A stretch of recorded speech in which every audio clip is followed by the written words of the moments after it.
안녕하세요. 오맨사입니다. 저는 항상 이맘때쯤이면 30여 년 전에 그 사건이 떠올라서 몹시도 힘들었어요. 제 아들이 5살일 때 어린이날이었는데 동물원에 놀러 갔습니다. 한참을 둘러보다가 가족들 단위로 아이들 손잡고 몰려든 인파를 피해서 그늘진 잔디밭을 찾아서 돗자리를 깔고 쉬고 있었죠. 제 아들은 먼저 옆에 자리를 펴고 앉아서 휴식을 취하고 있는 가족들의 형들과 공놀이를 하고 있었습니다. 저는 그 가족의 애기 엄마와 이런저런 얘기를 나누고 있었어요. 제 아들보다 훨씬 컸던 형이었던 그 집의 두 아들이 제 아들과 잘 놀아주고 있었기 때문에 제가 방심했던 것 같아요. 그 아줌마랑 한참을 대화를 나누다가 남편이 음료수를 사와서 함께 얘기를 나누던 두 아들의 엄마와 애들에게도 음료수를 나눠주면서 저에게 물었었죠. 우리 은수는 어디 있어? 그때서야 정신이 반짝 뜨였습니다. 아들이 보이지 않았어요. 함께 놀던 애기 엄마의 두 아들에게도 물어봤지만 모르겠다고 했습니다. 함께 놀아주다가 어느 순간 보이지 않아서 엄마한테 돌아갔나 보다고 생각했다는 거예요. 잠시라도 눈을 떼지 말고 지켜보고 있었어야 했는데 저희 크나큰 잘못이었던 거죠. 제 아들보다 겨우 서너 살 많은 형아들이 어린 제 아들과 잘 놀아줄 거라는 것은 제 착각이었습니다. 남편과 미친 듯이 찾고 다녔지만 보이지 않아서 방송도 해보고 동물원의 직원들의 도움을 받아가며 동물원을 샅샅이 찾아다녔어요. 하지만 끝내 찾을 수 없었어요.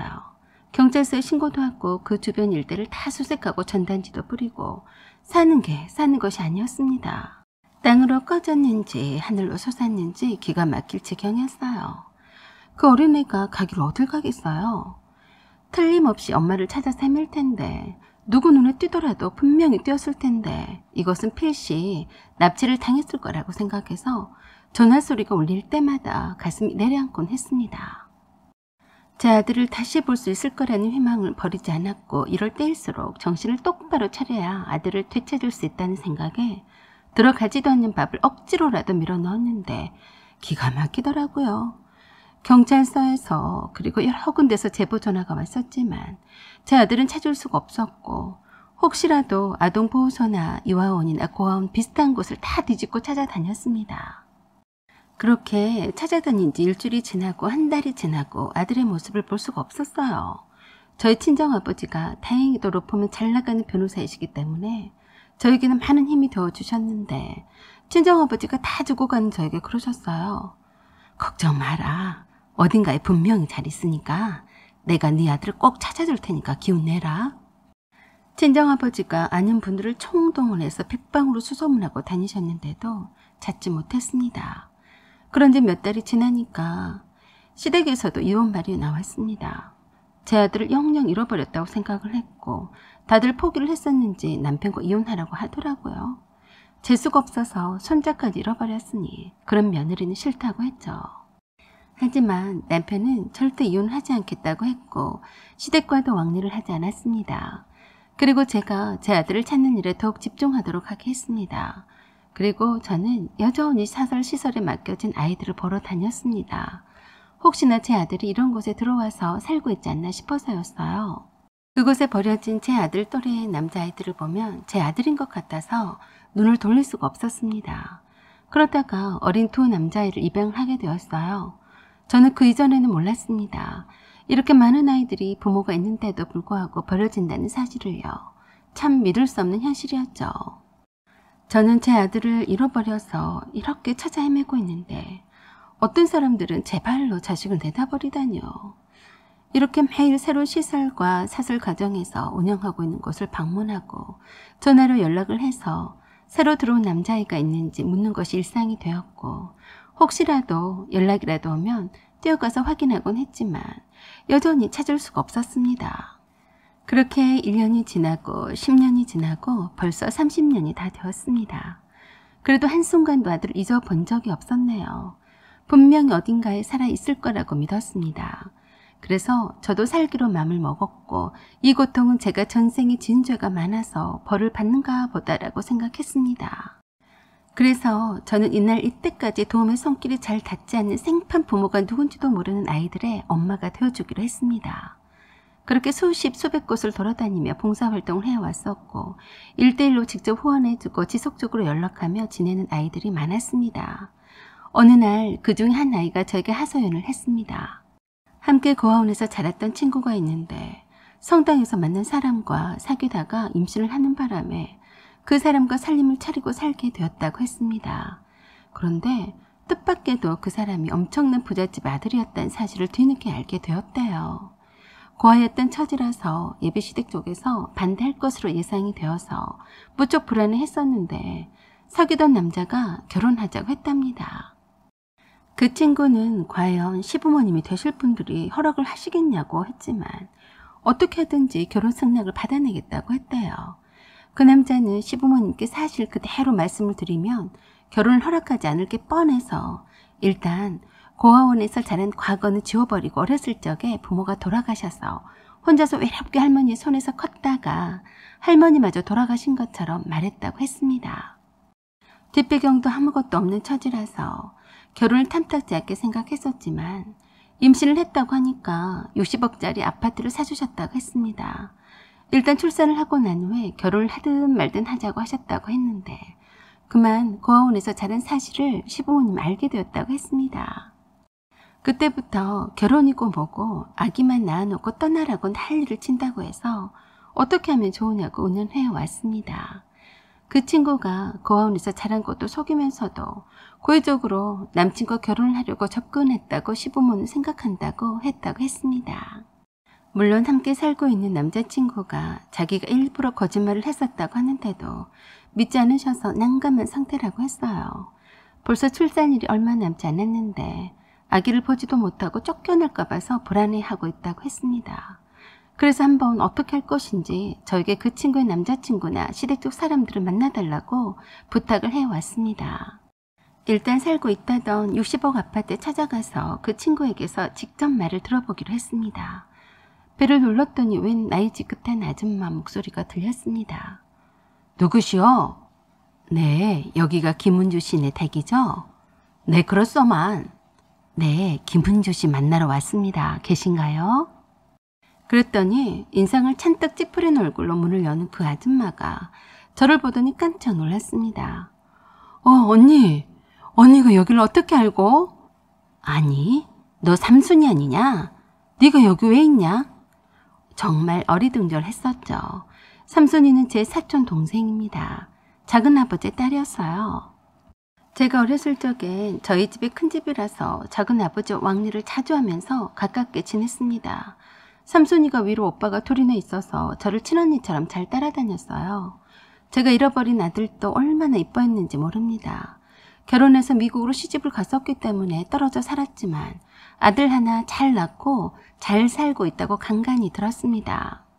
할아버지와 할머니가 돌아가실 때와 작은아버지가 돌아가실 때 얼굴을 잠깐 보고 그 뒤로 못 본 지 10년이 넘었어요.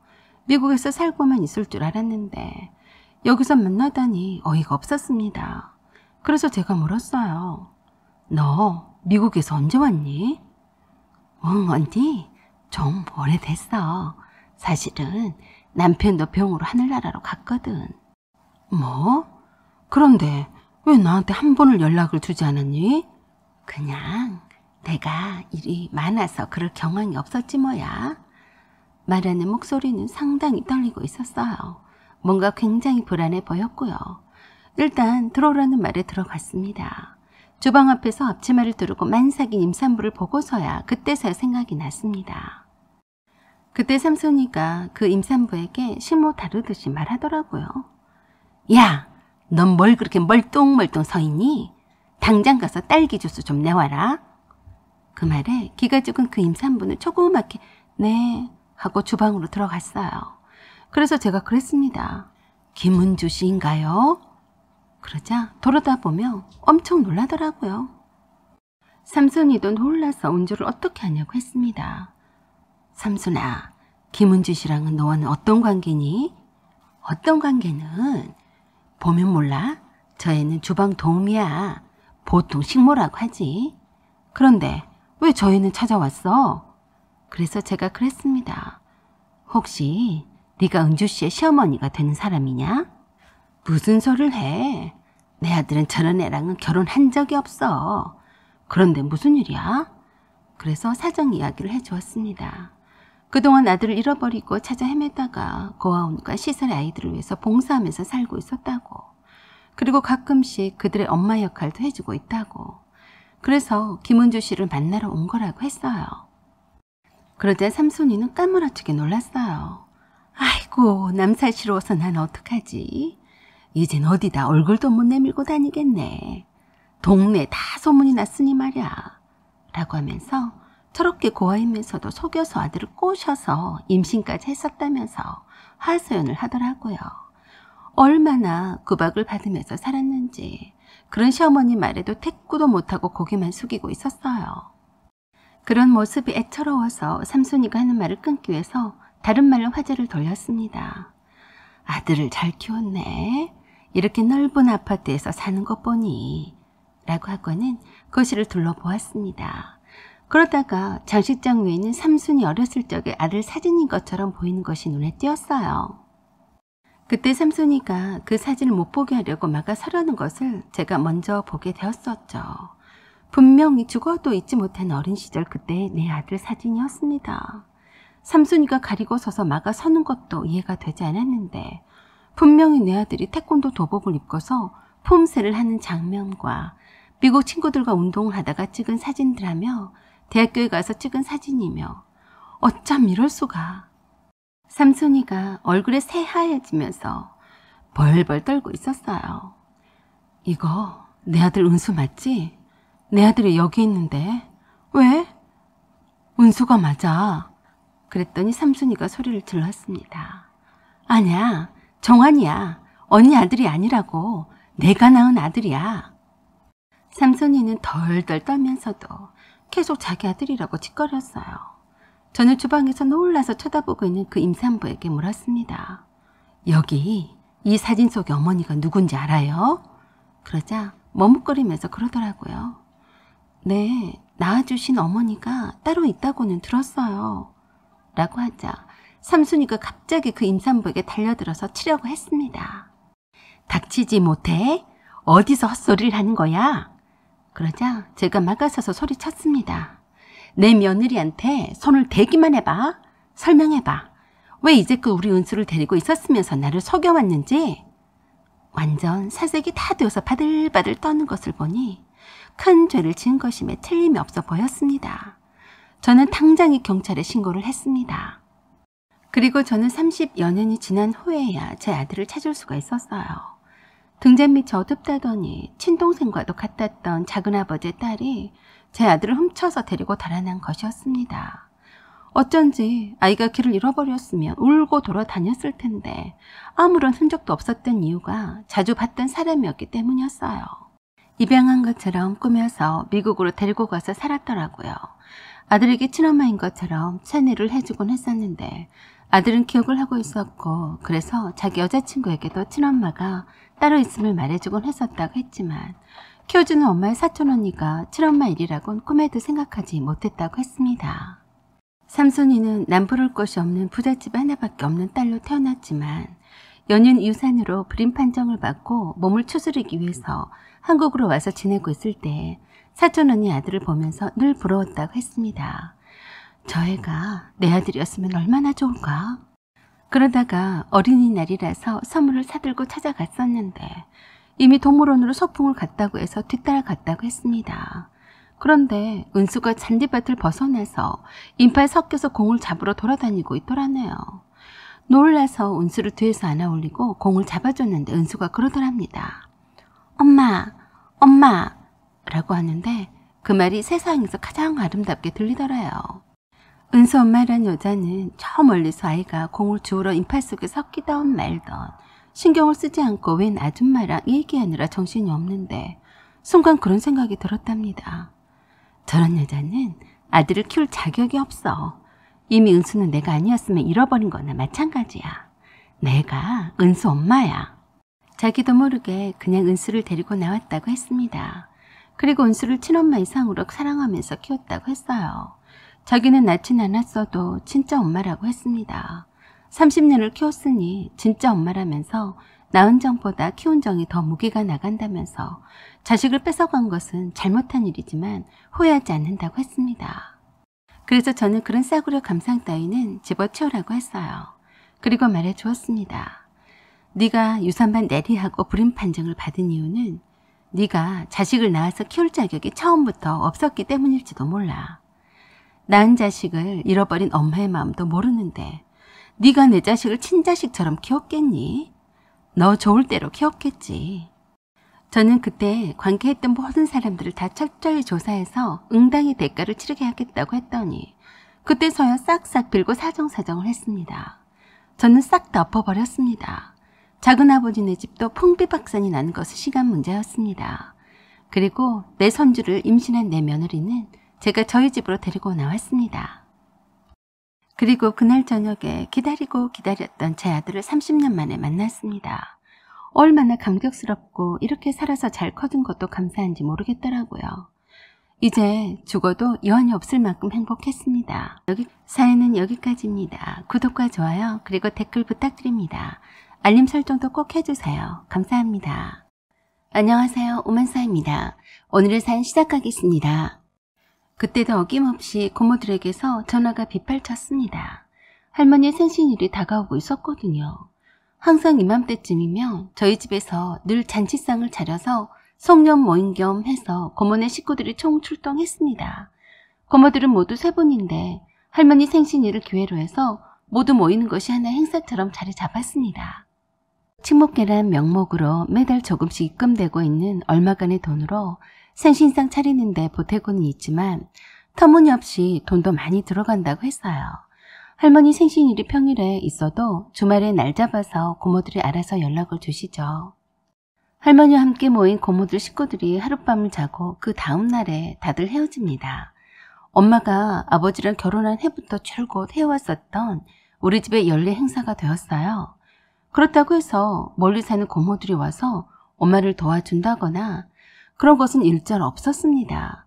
오로지 혼자 오랫동안 엄마의 의무인 것 마냥 해오셨어요. 하나뿐인 아들을 하늘인 마냥 떠받드는 할머니는 아버지에 대한 사랑이 대단하신 분이십니다. 가난한 살림에도 자식들을 키우느라 행상도 다니셨고 시장바닥에서 해보지 않은 일이 없으셨다는데 그렇게 억척스럽게 살면서 아버지를 반듯한 대학에도 보내고 잘 키우신 것을 항상 보람과 자랑으로 여기셨습니다. 할아버지는 막내인 아버지를 낳으시고 얼마 지나지 않아서 행방불명이 되셨다고 했습니다.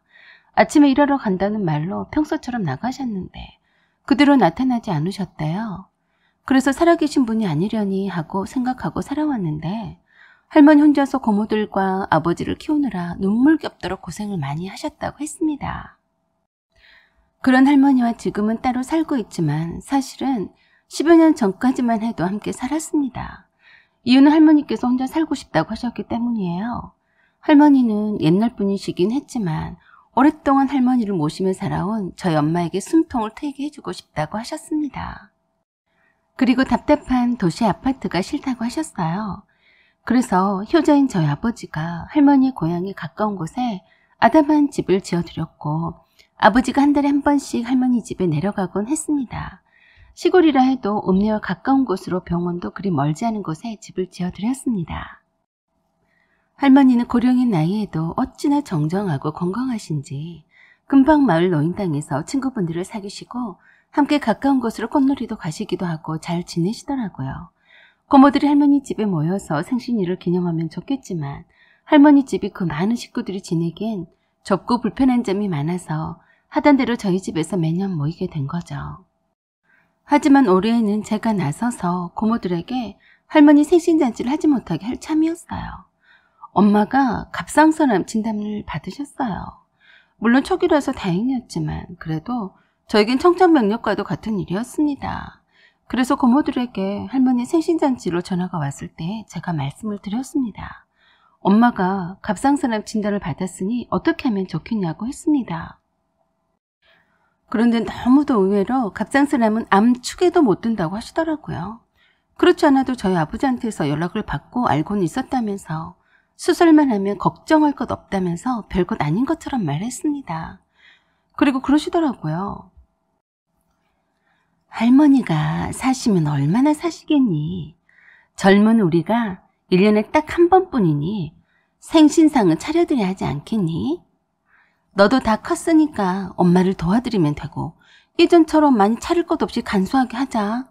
항상 하던 생신상인데 이런저런 이유로 차려드리지 못하면 나중에 할머니가 돌아가신 후에는 얼마나 후회가 되겠니?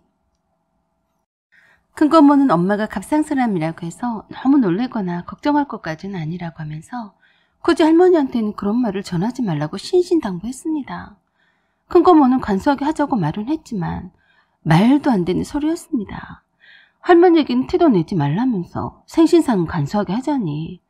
생신상은 생신상을 차리는 것이니 간소하고 말고가 어디 있냐고요. 그리고 생신상이 문제가 아니라 사촌들까지 오게 되면 그 많은 식구들을 먹여야 하고 재워야 하는 그 일들은 누가 다 감당하는데요. 늘상 엄마가 이제껏 불만 없이 할머니도 잘 모시고 집안일을 다 맡아서 해오신 터라서 막상 고마운 줄은 모르는 것 같아 보였어요. 아주 당연한 듯이 생각하는 것 같았습니다. 우리 엄마가 아프다는데 별거 아닌 것처럼 말하고 할머니 생신상 차리는 것만 신경 쓰는 고모들이 정말 밉더군요. 그래서 제가 큰고모에게 그랬습니다. 고모, 아무리 그래도 엄마가 수술을 앞두고 최대한 안정을 취해야 한다고 했어요. 이제껏 할머니 생신상은 엄마가 해오셨으니까 앞으로 고모들이 하는 게 어때요? 순간 당황하는 것 같았어요. 그건 어른들이 알아서 할 일이다. 너는 그런 것에 신경 쓰지 않아도 된다. 그래도 너네 집이 커서 모여서 밥 한 끼 먹기는 좋지 않니? 엄마가 너한테 그렇게 말하라고 시켰니? 대한민국에 며느리치고 시어머니 생신상 차리지 않는다는 강큰 며느리는 눈 씻고 봐도 없더라. 그러면서 혹시라도 할머니가 아시게 되면 속상해하실 테니 모처럼 생신일에 마음 불편하게 해드리지 말자며 엄마 아픈 것에 대해서 함구하라고 강조했습니다. 저는 큰고모도 어쩔 수 없는 시누이구나 싶었어요. 새삼 엄마가 그동안 3명의 시누이와 잘난 아들 앞세우는 할머니 등살에 얼마나 힘드셨을까 싶었습니다. 혼자서 온갖 고생을 다하면서 사셨다며 할머니에 대한 남다른 애틋함이 깊었던 아버지는 엄마에게 많은 희생을 요구하는 듯 싶더군요. 갑상선암 진단을 받은 엄마를 두고 고모들에게 할머니 생신잔치를 두고서 딱 잘라서 말을 못하니 말입니다. 아버지는 늘 그렇게 할머니 하나뿐인 아들로서의 역할이 더 중요하신 것 같았어요. 제가 결단을 내리지 않으면 엄마는 그냥 몸이 좋지 않으면서도 또 그렇게 할머니의 생신상과 고모네 식구들의 뒤치다거리를 하고도 남았습니다. 그래서 엄마를 설득해서 남동생과 함께 여행을 가자고 했습니다. 물론 처음엔 거절하셨어요. 며느리로서의 책임감 때문에 그럴 수 없다고 하셨고 어떻게 시어머니 생신상을 차리지도 않고 여행을 떠날 수 있냐며 마다하시더라고요. 하지만 저와 남동생이 그런 엄마를 설득했어요. 요새는 돈만 있으면 출장 뷔페를 부르면 얼마나 잘 차려서 음식을 준비해 주는데 왜 몸도 좋지 않으면서 그 고생을 해야 하냐고요. 그리고 엄마 닮아서 제가 그런 고생을 하면 엄마는 기분이 어떻겠냐고 했습니다.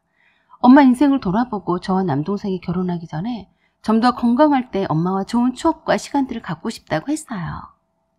그리고 그만큼 오랜 세월을 시댁 식구들을 위해서 헌신하고 살았으면 된 거라고 했습니다. 아버지도 엄마 없이 혼자서 할머니 생신상도 차려보고 고모네 식구들을 맞이해볼 줄도 알아야 한다고 했어요. 아버지는 외갓집 식구들이 우리 집에 와도 손 하나 까딱하지 않았고 오히려 엄마와 외할머니가 주방에서 요리를 해다가 바쳤어요. 그런데 왜 고모들이 우리 집에 오면 모두들 손 하나 까딱하지 않고 말로만 많이 차렸네, 수고했네 라고만 할 뿐이지 아무도 도와주지 않고 신나게 놀다만 가지 않냐고 했습니다. 그러니까 지금부터는 할머니 생신상 준비와 고모네 식구들을 맞이하는 것은 오롯이 아버지에게 맡기자고 했습니다. 사실 엄마도 갑상선암 때문에 몸도 많이 피곤해하셨고 할머니 생신잔치와 겸한 시댁 식구들 연말 모임과도 같은 큰일을 앞두고 스트레스를 받으셨는지 어깨가 뭉치고 아프다고 하셨어요. 그렇게 해서 저와 남동생은 정동진으로 겨울 여행을 떠났습니다. 따뜻한 카페에서 해가 떠오르는 것을 보았는데 참 좋더군요. 겨울바람이 제법 차가웠어도 따스했던 햇살 덕분에 바다 부채길도 여유있게 걸었습니다. 탁 트인 바다와 파도가 소용돌이 치면서 차고 올라오는 모습을 고스란히 가까이에서 볼 수 있어서 참 경이롭고 아름다운 곳이었어요. 엄마는 세상에 이런 것도 다 있구나 하시면서 즐거워하셨어요. 그런 엄마가 참 가여워 보였습니다. 맨날 일만 하시며 이런 곳엔 한 번도 엄마를 데리고 여행을 다니지 않으셨던 아버지가 원망스러웠어요. 여행을 가더라도 늘 할머니와 함께였고 고모네 식구들과 함께 갔었기 때문에 엄마는 여행이란 것은 곧 힘든 고역이셨죠. 여행이란 곳을 가긴 갔었는데 어디로 갔었는지 기억도 나지 않으신데요. 저희들과의 추억도 생각난 것도 없었고 그저 할머니와 고모들 뒤치다거리 하느라 바쁘기만 했었기 때문이었겠죠. 그래서 참 엄마와 함께 여행 오기를 잘했다는 생각이 들었고 남동생과도 의견을 모았습니다. 틈만 나면 엄마 데리고 함께 여행 오자고요. 한편 아버지에게 여행을 오기 전에 혼자서 할머니 생신상 차리시고 고모네 식구들을 맞이하시라고 말씀드렸더니 망연자실해 하셨습니다. 못한다고요?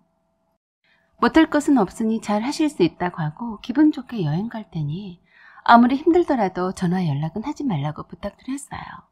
할머니께는 제가 미리 할머니 댁에 찾아뵙고 말씀드리고 선물을 드리고 왔었죠. 할머니 생신상은 따로 차리지 않았고 한정식 집에서 식사를 하셨고 오는 길에 마트에서 고모들이 장을 봐서 각자 서로 요리를 해서 맛있게 오손도손 즐겁게 보냈다고 했습니다. 정동진에서 저희와 함께 좋은 시간을 보내고 있음에도 마음 한켠이 편하지 않으셨는지 자꾸 아버지에게 전화를 걸어서 어찌 잘 지내고 있는지 물어보고 싶어 하시는 걸 못하게 말렸습니다.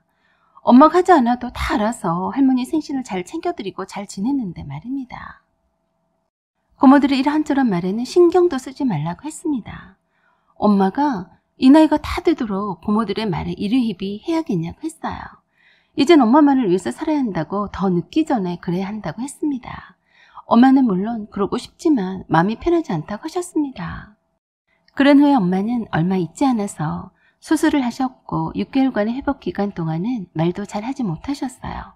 엄마가 집안일을 덜 하시게 제가 최대한 퇴근을 빨리 해서 저녁 식사도 차리려고 했었고 하지도 않던 집안일을 열심히 도우려고 애를 썼습니다. 남동생에게도 쓰레기 분리수거나 청소를 맡아놓고 하게끔 했고요. 저와 남동생이 나서서 엄마를 챙겨드리자 아버지도 엄마에게 평소 하던 것처럼 엄마를 부려먹지는 못하셨어요. 적어도 저희들의 눈치를 보시는 편이셨거든요. 엄마는 수술의 경과가 좋았고 평생 약을 먹어야 한다는 것만 빼놓고는 정상인처럼 보였습니다. 그런 어느 날이었어요. 퇴근해서 집에 와보니 웬 할아버지가 계셨습니다. 아버지도 일찍 와 계셨고요. 아버지가 할아버지라면서 인사드리라고 하시더군요. 돌아가신 줄만 알았던 할아버지가 살아계셨던 거예요. 사실 그동안 할머니가 할아버지와 함께 시골집에서 아무도 모르게 사셨다고 했습니다.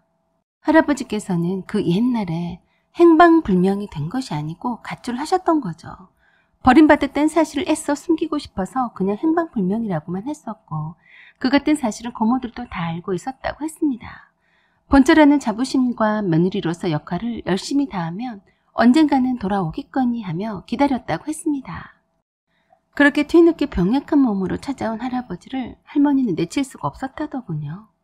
그래서 할머니가 따로 나가 살겠다고 하시면서 그 시골집에다 할아버지를 모셔놓고 병간호를 해가며 살았다고 했습니다.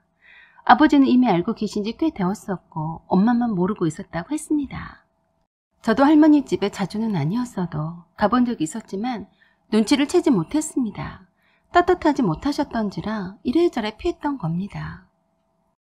고모들이나 아버지도 수십 년 동안 남남처럼 연락도 없이 살았던 할아버지를 냉정하게 쳐다보는데 며느리는 엄마가 반가울 리가 없었죠. 저도 무척 황당했으니까요. 오로지 할머니만 할아버지를 챙기셨습니다. 그러자 할머니가 엄마에게 그러시더라고요. 네 시아버님이시니 이젠 나를 대하듯 잘 모셔야 한다. 모레가 네 시아버님 생신일이다.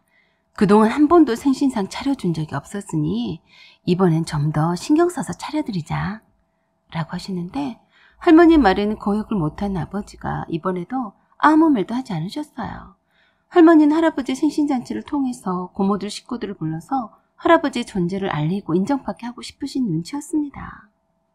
할아버지께서 처자식을 버리고 가서 병들어서야 찾아왔는데도 할아버지의 사랑을 받지 못한 그리움이 가슴 저 밑바닥에 늘 있었던 모양이었습니다. 참 답답하고 안타까웠어요. 아버지도 고모들도 싫어하는 할아버지 존재를 엄마인들 좋을 리는 없는데 할머니는 며느리 도리와 의무를 앞세워서 억지 효도를 강요하셨습니다. 아버지는 할머니가 원해서 할아버지와 함께 사는 것에 대해서 모른 척하고 집까지 지어들여서 자식들이는 다 했다고 생각했었는데 집에까지 모시고 오실 줄은 몰랐다고 했습니다. 저는 아버지에게 할아버지를 모시고 다시 할머니 집으로 가시라고 하라고 했지만 자식된 도리로 어찌 그럴 수 있냐며 펄쩍 뛰셨어요. 그렇게 그날부터 기존에 할머니가 쓰시던 방에서 할아버지와 할머니가 사셨어요.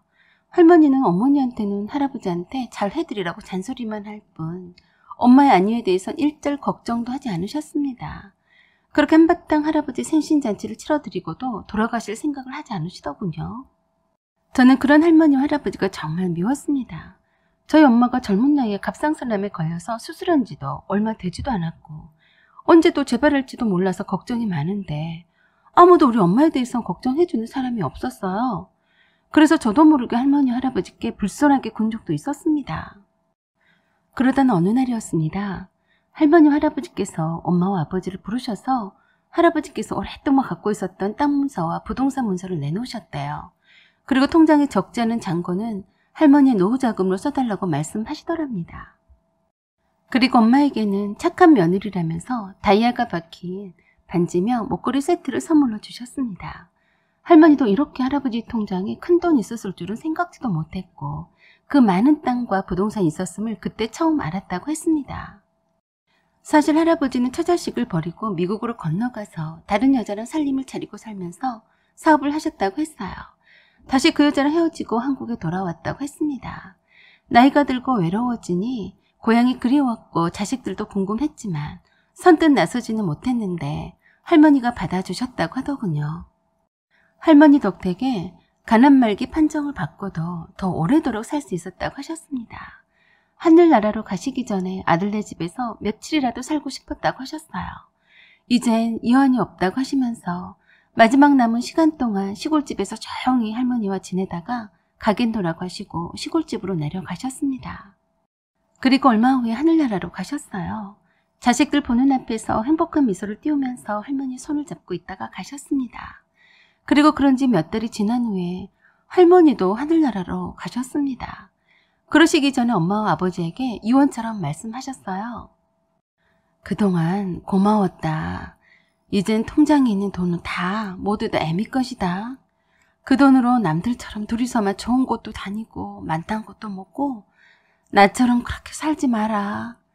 둘이서 재미있게 살아. 나중에 후회하지 말고 라고 하시면서 아버지에게도 신신당부하셨대요. 엄마한테 잘하라고요. 그래서 이제 퇴직을 하신 아버지는 엄마의 건강을 위해서 등산도 자주 다니시고 국내 여러 곳을 함께 여행도 잘 다니시죠. 애정 표현도 없으셨던 무뚝뚝한 우리 아버지, 그동안 고생만 했었던 우리 엄마를 위해서 살기 노력하셨다면서 할머니 할아버지가 사셨던 시골집에 텃밭을 이용해서 유기농 채소를 길러서 엄마의 건강 지킴이가 되겠다고 발벗고 나섰습니다. 그것을 지켜보는 저와 남동생은 마음이 따뜻하고 훈훈해요. 두 분이 건강하게 언제까지는 행복하셨으면 좋겠습니다. 사랑해요 엄마 아빠. 사연은 여기까지입니다. 여러분의 생각과 의견을 말씀해주세요. 구독과 좋아요 그리고 알림 설정 부탁드립니다. 지금까지 시청해주셔서 감사드립니다. 안녕하세요. 오만사입니다.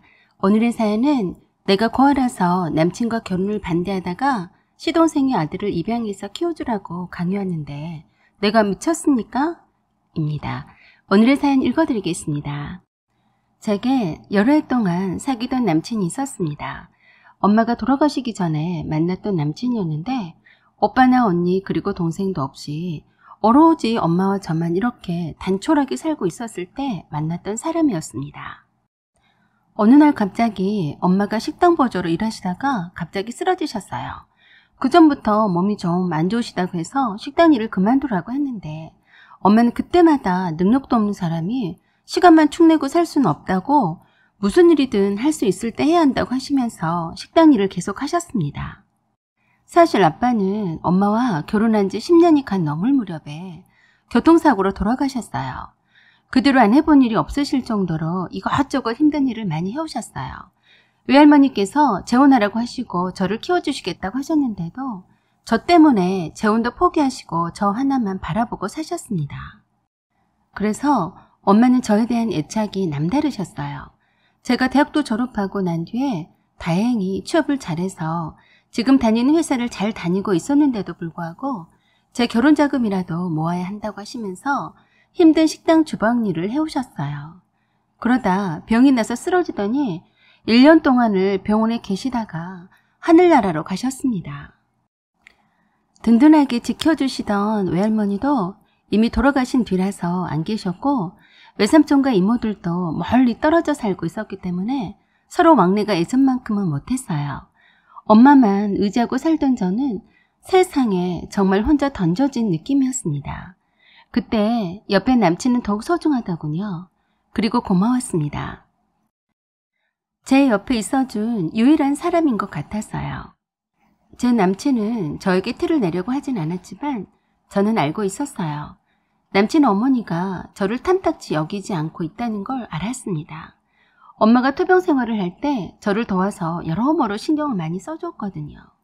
제 대신에 병실도 지켜주었고 제2의 보호자 역할을 자처해서 기꺼이 해주었어요. 남친의 어머니는 그걸 굉장히 못마땅히 했습니다. 아들이 직장 다니기도 힘든데 허구한 날 병원에 달려가서 이런저런 치닥거리를 하며 개고생한다고 생각하셨던 것 같았습니다. 여자를 잘못 만나서 고생한다고 생각하신 거였죠. 엄마의 상태가 매우 좋지 않아서 중환자실로 옮겨졌었는데 하필 그때 남친 어머니가 병문 안차 병원에 찾아오셨습니다. 남친이 하루가 멀다 하고 퇴근해서 병원으로 달려가는 것이 매우 못마땅했던 남친 어머니는 첫마디가 아들을 얼굴 보러 왔다고 하시더라고요. 중환자실로 옮겨진 엄마 때문에 걱정이 이만저만이 아니었는데 남친 어머니는 제게 위로는 못할 망정 남친과 헤어져 달라고 하셨어요. 맨날 병원으로 쪼르르 달려가니까 아들 얼굴 구경도 못 해본다고 하시더라고요. 대놓고 저희 엄마 때문에 병원 출입하는 것을 못마땅하다고 말씀하셨고 그렇게 만든 제가 더더욱이 마음에 들지 않는다고 했습니다. 남친 어머니가 저에게 그런 말을 한 것을 본 남친은 심하게 자기 어머니에게 한 소리를 하더라고요.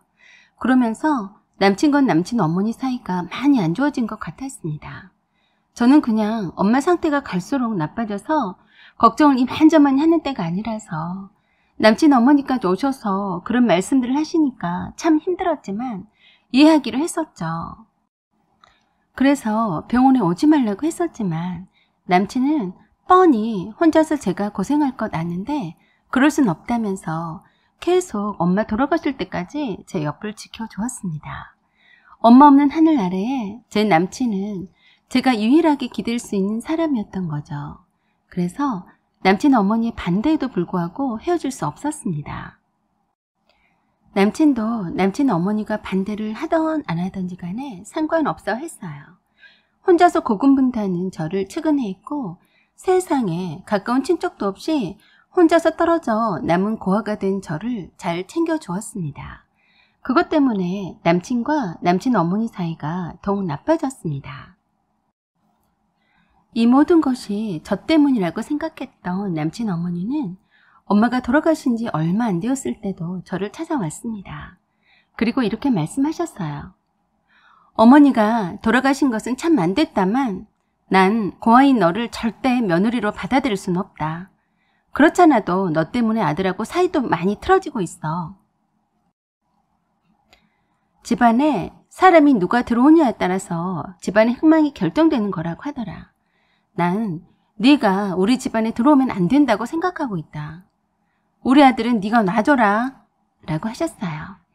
저는 그때도 엄마가 돌아가시고 난 뒤에 뭔지 기가 빨린 느낌이랄까요? 별로 말할 기운도 별로 없었던 터라 듣고만 있었습니다. 남친 어머니 입에서 저한테 고아라고 했을 때 정말이지 내가 고아구나 라고 새삼 느꼈어요. 기댈 때라곤 남친밖에 없는데 남친 어머니는 남친이 저와 결혼을 하게 되면 처가떡은 하나도 못 보고 평생 제 치닥거리만 하게 될 것이 뻔하다는 거였습니다. 남친도 저와 헤어질 생각은 전혀 하지 않고 있는데 저도 마찬가지였어요. 남친이 헤어지자고 해도 붙잡고 싶은 심정이었습니다. 그만큼 그땐 제가 많이 외롭고 힘들었어요. 남친도 그런 제 심정을 알기에 남친 어머니가 저를 찾아와서 그런 말씀을 할 때마다 화를 내곤 했었던 것 같아요. 아마도 남친 어머니는 저희가 덜컥 살림이라도 당장 차리고 살까 봐서 겁이 났었던 것 같았어요. 엄마가 돌아가신 지 겨우 한 달 지났는데 무슨 결혼 생각을 하겠어요. 아직 결혼한단 말도 꺼내지도 않았는데 앞서 나가는 남친 어머니가 야속했습니다. 그러던 어느 날 몇 달이 지난 후에 또 남친 어머니가 저를 찾아왔습니다. 또 무슨 말씀을 하시려나 했어요. 그런데 남친의 바로 아래인 남동생이 아이가 하나 생겼다네요. 사귀는 여친 사이에서 아들을 낳았다고 하면서 그 애를 제가 입양하고 자기 자식처럼 키워주면 결혼을 허락할지 고려해보겠다고 했습니다. 남친의 남동생은 현재 의대생인데 덜컥 밑도 끝도 없는 애를 만나더니 아이를 낳았다면서 양육비는 남친 어머니가 대주겠다고 했어요. 그런 조건으로 결혼을 허락해 줄 수 있다고 했습니다. 남친은 남동생이 학생 신분이라서 아직 결혼할 때도 아니고 부모님이 아이 엄마를 받아들일 수 없다고 해서 아이를 당장 키워야 하는데 남친과 제가 입양해서 키우는 것이 가장 최선인 것 같다면서 이걸 빌미로 결혼 승낙도 받고 어차피 우리가 입양해도 양육은 남친 어머니가 하시게 될 거라고 했습니다. 남친은 남친 어머니의 부탁을 들어주고 결혼을 무리 없이 하고 싶어 했습니다. 저도 내세울 것도 없고 남친과는 헤어지고 싶지 않아서 하는 수 없이 그러기로 받아들이고 남친과 결혼을 했습니다. 신혼집은 시댁집과 가까운 동네로 잡았어요. 시어머니의 뜻이었어요. 낮에는 시어머니께서 시동생의 아이를 돌보셨고 제가 퇴근하면 직접 데려다 주시거나 제가 데리러 가곤 했습니다. 저는 신혼도 없이 바로 시동생의 아기를 당장 돌봐야 했어요. 시어머니한테 육아에 관한 일정 연수를 구박받아가며 듣고 육아책을 들여다보며 나름 열심히 키우려고 했습니다. 밤새 칭얼대고 울고 하늘 통에 남편이랑 돌아가면서 아이를 보채느라 힘들었는데 그 다음날 퇴근해서 또 시어머니 이런저런 잔소리까지 정말 스트레스가 장난 아니었습니다. 출근해야 되는데 아이 때문에 서너 시간도 못 잘 때가 많았어요. 그리고 시어머니는 제가 못 믿어온지 회사에까지 전화해서 이런저런 잔소리를 늘어놓기 일쑤였습니다. 처음엔 제가 아기를 키워보지 않았기 때문에 걱정이 되셔서 그랬겠거니 하고 참고 넘어왔어요. 그런데 어느 날 퇴근해서 집에 왔는데 그때도 일찌감치 시동생 아기를 데려다 놓고 기다리시고 있었어요. 그러더니 대뜸 하시는 말씀이 아니 너는 시애미가 한참을 기다리고 있는데 빨리 오지 않고 뭐하다 이제서 오니? 아무리 네 시동생 아이라고 하지만 입양했으니까 친자식처럼 키워야 한다. 앞으로 네가 엄마인 줄 알고 자랄 애란 걸 잊지 마라 라고 하시면서 또 일정 연설을 시작하시더라고요. 이미 입양하기로 한 거 저도 책임감 있게 키우려고 나름 한 번도 퇴근 후에 약속도 하지 않고 회사 회식도 마다하고 달려왔었는데 이젠 좀 그만 좀 하실 때도 된 것 같은데 또 시작이셨어요. 제가 대꾸하면 일정 연설이 길어질 테고 저만 피곤해질 테니 여느 때처럼 꾹 참고 옷을 얼른 갈아입고 아기를 들어 올리려고 했더니 더럽다고 소리를 꽥 지르셨어요. 제가 욕실에 가서 손발과 세수를 하고 오는 걸 깜빡했었네요. 사실 몇 달을 고생하면서 키우다 보니 시동생의 아기가 아니라 제 아기 마냥 예쁘고 귀여웠습니다. 아무리 몸이 힘들고 시어머니 잔소리가 듣기 싫어도 항상 혼자 외롭게 자란 저에게 천사 같은 아기가 제 마음을 녹였어요. 그래서 시어머니가 닥달하지 않아도 육아책을 들여다보면서 인터넷을 뒤져가며 초보 엄마 노릇을 나름 열심히 하고 있었어요. 오히려 시어머니가 낮에 아기를 잘 볼지 걱정이 되었었죠. 깨끗이 씻고 돌아와서 아기를 안고 엄마 미소를 지으니까 아기가 알아보는 것 같았어요. 어머니 이것 보세요. 저를 알아보네요. 저보고 웃었어요. 엄마 해봐 엄마 라고 했더니 시어머니가 얼척없다는 듯이 저에게 쏘아붙였어요. 너 정말 하는 짓이 가증스럽다. 어쩜 내 앞이라고 그렇게 가식을 떠니? 평소 하던 대로 해라. 별꼴을 다 보겠네 라고 하시더라고요. 그러시면서 이 아이를 키워야 하니까 몇 년 동안 피임하라고 하셨어요. 물론 그러려던 참여라서 네 하고 간단하게 대답했었네요. 어머니가 그렇게 애타지 않아도 이미 내 아이로 받아들이고 있어요. 별 걱정을 다 하시네. 얼른 안 가시고 뭐 하시나 몰라. 에구 마귀 할멈 이라고 속으로만 외쳐댔습니다. 그리고는 남편한테는 아이를 맡기지 말라고 신신당부하시네요. 아니 자기 핏줄인 조카이고 입양한 아들인데 함께 키워야지. 나보고 독박 육아하라고 강요하는 거에? 웃기고 있네 라고 생각했습니다. 오늘따라 빨리 돌아갈 생각은 하지 않으시고 작정한 듯이 저에게 남편에게 아이를 맡기지 말라는 말을 귀에 못이 박히도록 하고 또 하고 했습니다. 애기 목욕을 왜 일하고 남편한테 시켰냐면서 따지듯이 묻더라고요. 시어머니 말처럼 남편에게 절대 맡기는 일이 없도록 하겠다라는 확답을 바라셨어요. 저도 퇴근하고 곧바로 뛰어온지라 배도 고프고 무척 피곤한 상태인데 시어머니 잔소리는 정말 지겹더군요. 그래서 반발심에 맘에도 없는 소리가 나와버렸어요. 제가 미쳤어요? 핏줄 하나 안 섞인 애를 친자식처럼 남편 도움도 없이 혼자서만 키우라고요?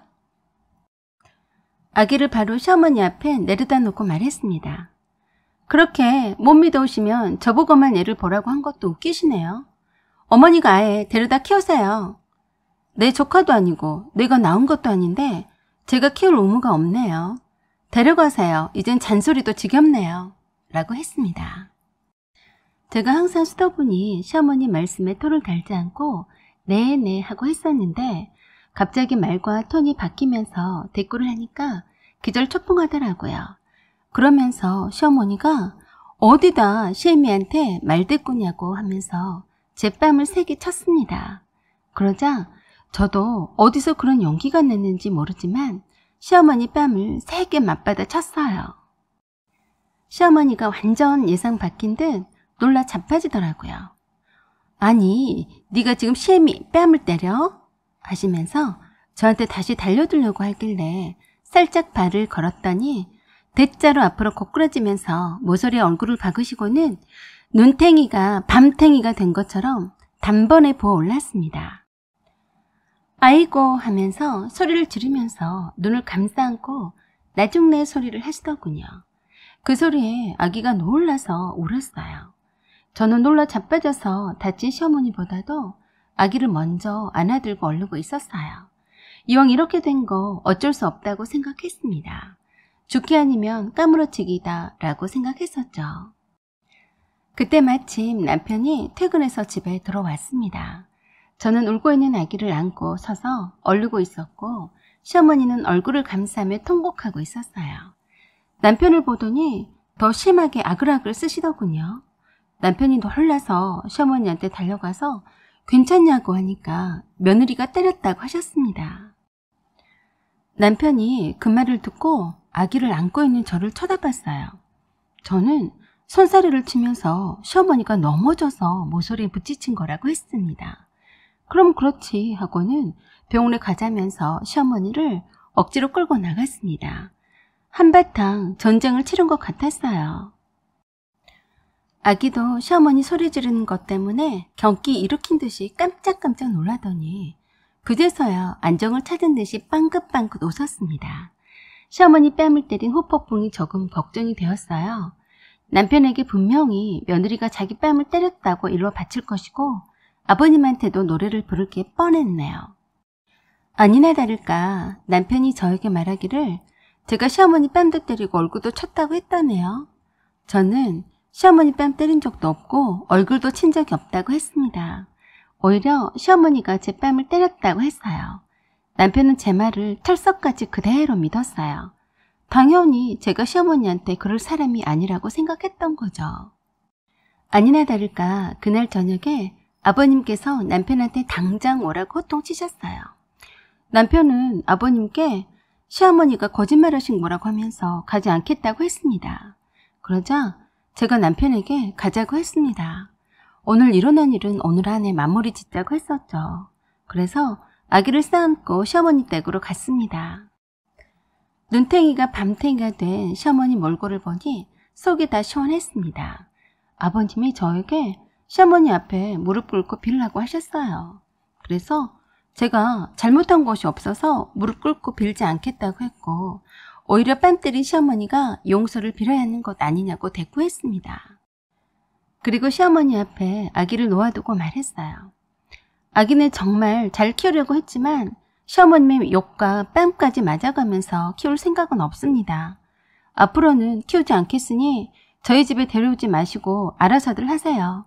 하고는 시어머니가 하는 욕을 들으면서 시댁집을 나와버렸습니다. 제가 나와버리자 남편도 조용히 따라 나와버렸어요.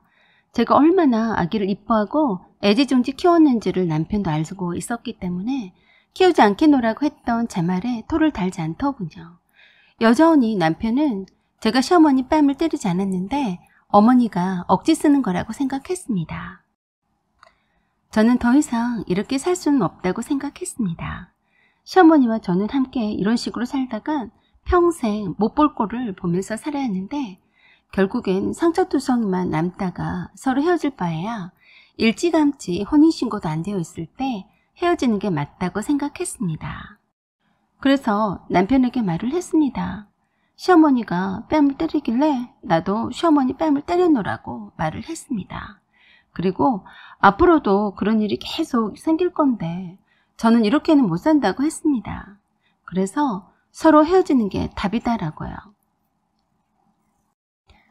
남편은 그래도 노력해보자고 했지만 안 되는 건 안 되는 거라고 했습니다.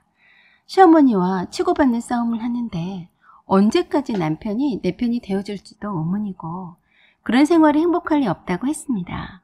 그래서 바로 전셋집을 내놓았고 따로 집을 구해서 제 짐을 옮겼습니다.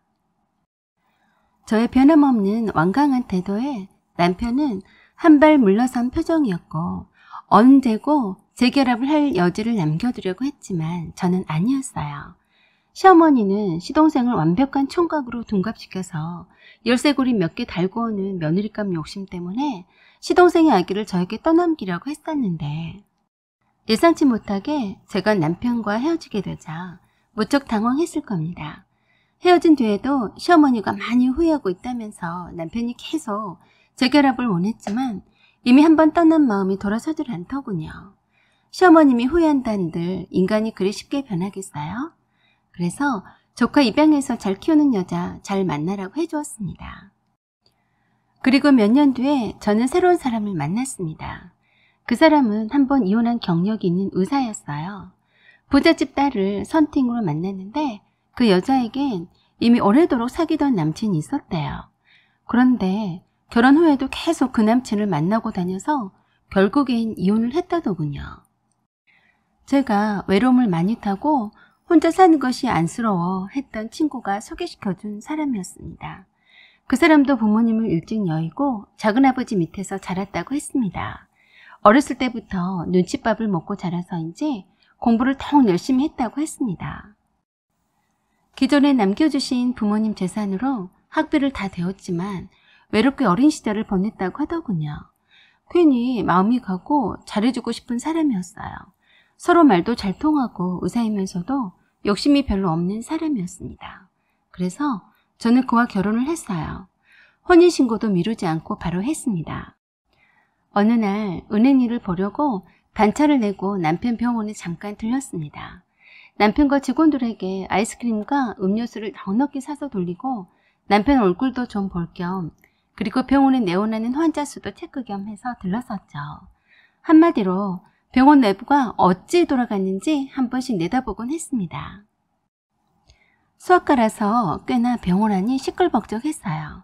삥 둘러보니 다들 젊은 엄마 손잡고 오는 아이들이 대부분이었어요. 그런데 한쪽에 있는 놀이방 앞에 서 있는 전 남편의 어머니를 발견했습니다. 순간적으로 전 남편의 시동생 아들이랑 함께 왔나 하고 얼른 놀이방을 들여다봤어요. 벌써 다 커서 뛰어다니고 있었어요. 아기 때 본 후론 그들은 못 봤지만 왠지 바로 알아보겠더라고요. 전 시어머니는 그새 엄청 늙으셨더군요. 전 시어머니가 먼저 아는 체를 하셨어요. 여긴 웬일이냐? 때깔이 좋은 것 보니 살만하나 보네 하시더라고요. 저는 그냥 웃으면서 간단하게 네 라고만 대답했습니다. 그때 원장실에서 가운 입은 남편이 나와서 저를 불렀어요. 그걸 보던 전 남편의 어머니가 눈이 휘둥그레지더군요. 저런 천하의 고아인 애가 어쩌다 의사 남편을 꿰찼지? 하는 그런 눈치였습니다. 남편이 아는 사람이냐고 묻자 아니 모르는 사람이야 하고 남편과 함께 더욱 다정한 모습으로 원장실로 들어갔습니다. 그걸 보고 있던 전 남편의 어머니 표정이 참 묘했습니다. 저런 고아가 무슨 재주를 부렸길래 의사 남편을 두었을까? 하며 오만 가지 생각을 다하는 눈치였어요. 소문에 의하면 전 남편은 아직도 결혼을 못하고 있다고 들었습니다.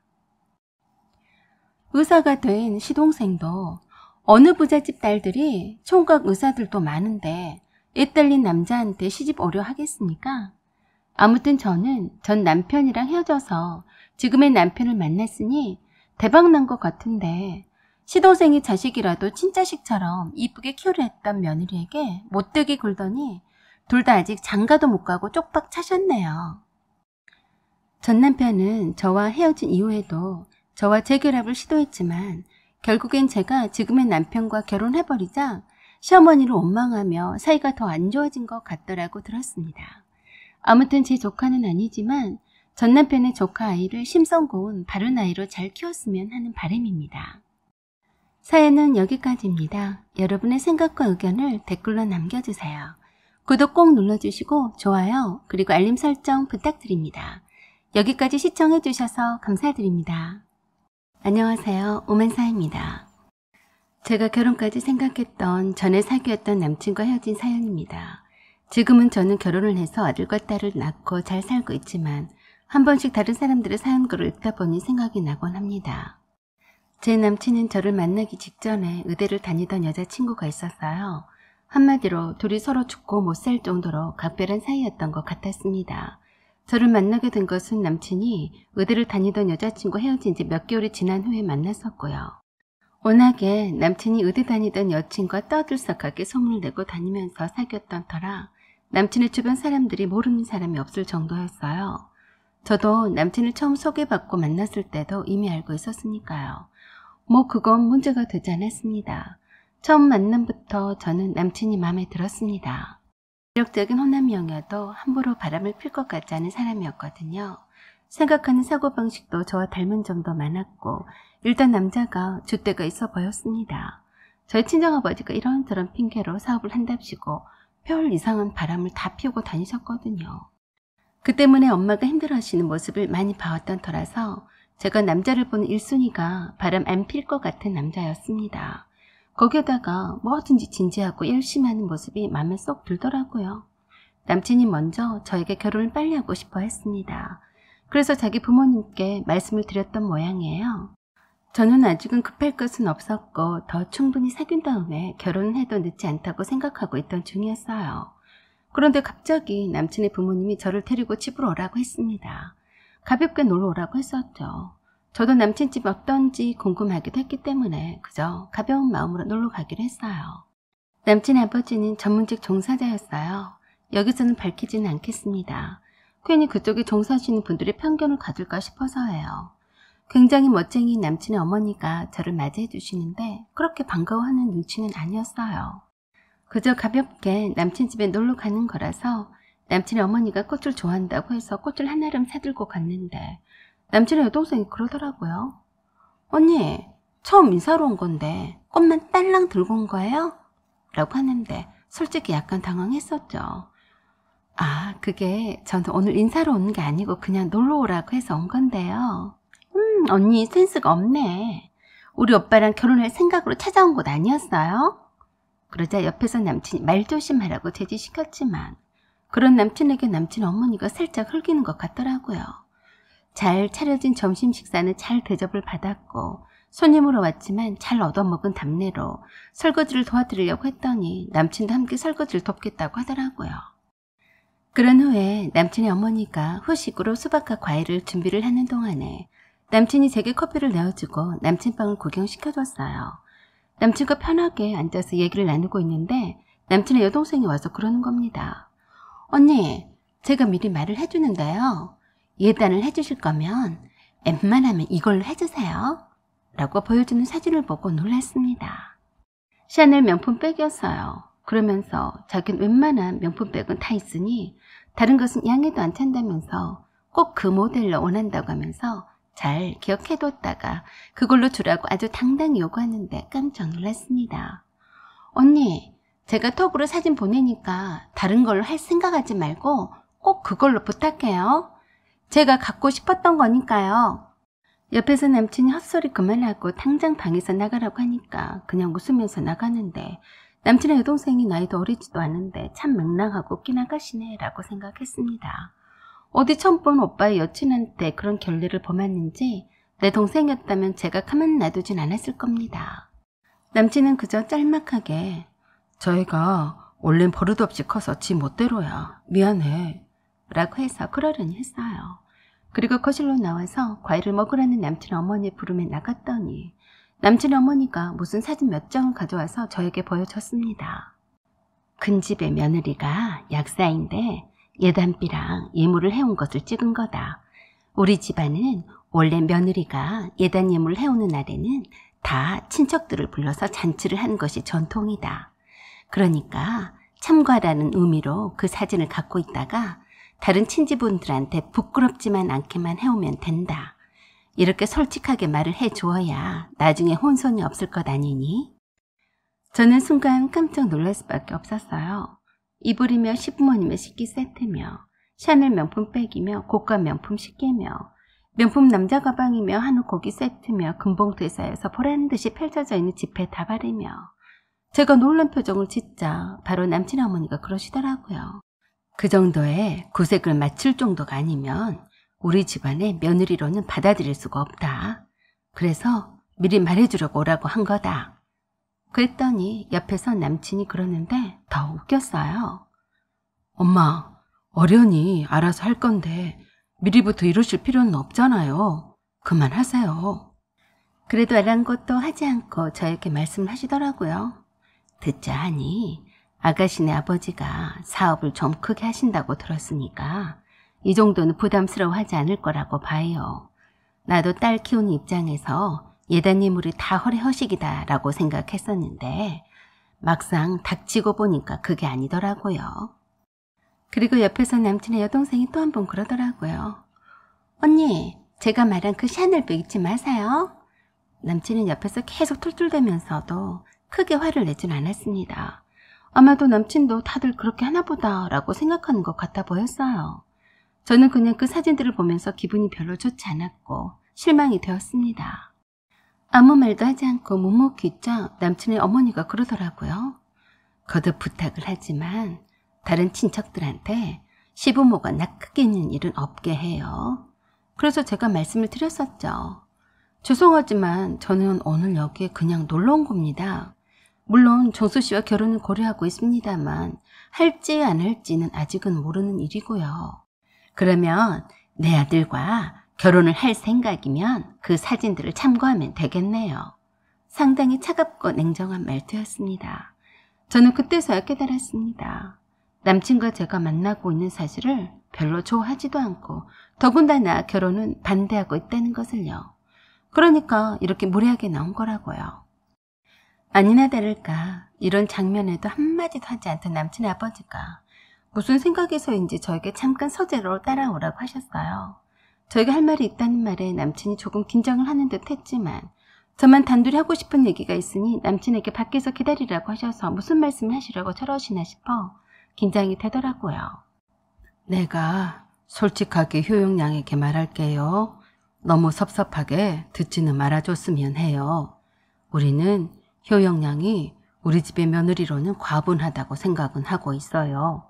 하지만 그 이전에 정수가 사귀었던 아가씨가 우리 집 며느리라고 늘 생각을 해왔기 때문에 효영양이 정수와 헤어져 줬으면 좋겠어요. 말씀을 상당히 길게 하시는데 지루하기까지 했습니다. 의사 며느리를 두고 싶다는 말씀이셨죠. 둘 사이가 잠시 나빠져서 헤어진 것 같아도 얼마든지 다시 회복될 수 있는데 제가 그 틈을 가로막는 바람에 둘 사이가 더 나빠졌다고 생각하신다고요. 그 의사 며느리 이외에는 다른 며느리를 생각해 본 적이 없었으니 남친과 헤어져 달라는 말씀이셨어요. 그래서 저도 남친의 아버지께 말씀을 드렸습니다. 마치 저 때문에 정수 씨가 전 여친과의 사이가 벌어진 것처럼 말씀하시는데 거긴 동의할 수는 없습니다. 분명 헤어진 뒤로 저와 만난 거였고 둘 사이의 문제는 직접 당사자에게 물어보세요. 헤어지고 안 헤어지고는 제가 판단해서 알아서 결정할 겁니다. 남친의 아버지가 고개를 끄덕끄덕 하시길래 한마디 더 했었죠. 저도 그렇게 저 싫다는 집안에 시집 가기는 싫습니다. 오늘 저를 초대하신 이유가 그 말씀을 하시려고 한 것 같은데 저도 오히려 잘 됐다고 생각하겠습니다. 미리 남친 집안에 대해서 알게 되었으니 말이죠. 이만 알아듣고 그만 가보겠습니다. 그리고 거실로 나가서 남친의 어머니가 내게 줬던 그 사진들을 돌려주면서 말했습니다. 제가 아실 곳이 없는 사람이라 이런 거지같이 아들 하나로 동냥한 집안은 딱 질색입니다. 이렇게 싸고 매고 다른 며느리 후복함을 찾아보시죠. 그러자 듣고 있던 남친 여동생이 길길이 날뛰더라고요. 뭐요? 거지같이 아들 하나로 동냥한다고요? 그래서 남친의 여동생에게 따끔하게 한마디 질러줬어요. 그래 이 싸가지 없는 거사. 너는 내 동생이었으면 나한테 뼈도 못 추렸어. 네가 나한테 돈 맡겨놨니? 어디다 대고 샤넬백 달라고 해? 어머머, 이 여자가 미친 거 아니야? 남친이 옆에서 미안하다고 하면서도 왜 그러냐고 그냥 나가자고 하는데 그러는 남친의 뺨을 있는 힘껏 찼습니다. 어찌나 시원스럽게 남친의 식구들이 다 보는 앞에서 쳐버렸더니 속이 다 후련했습니다. 야, 너는 이런 것도 집구석이라고 부끄러운 줄도 모르고 데려왔냐? 앞으로 아는 체 하지 마. 그래도 남친은 바보같이 저를 따라 나와서 미안하다고 사정을 하는데 그냥 그대로 제 갈 길을 가버렸어요. 그 후로는 절대 만나지 않았습니다. 이유는 정확히 말해줬어요. 네 아버지는 의사 며느리를 원하고 네 엄마는 차고 넘치는 예단 예물을 원하고 네 여동생은 샤넬백을 요구하는데 그런 여자 찾아봐라 라고 톡을 보냈습니다. 그래도 성가시럽게 연락을 하고 쫓아다니더니 그새 또 제가 새로운 남자를 만나서 교제를 시작했더니 포기하더라고요. 그리고 얼마 후에 남친의 여동생이 다니던 회사에서 쫓겨났습니다. 낙하산으로 해서 아름아름으로 뒷고모로 몰래 입사한 것이 들통이 나서 쫓겨났고 전 남친도 웬일인지 승진 서열에서 밀려나고 급기야는 지방으로 자천이 되었어요.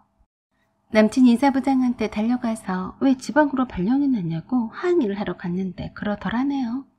최근에 상부의 지시로 서정수 씨의 입사 지원서와 면접을 꼼꼼히 체크해봤는데 여동생인 서정은 씨처럼 뭔가 석연치 않은 점이 발견이 되었어요.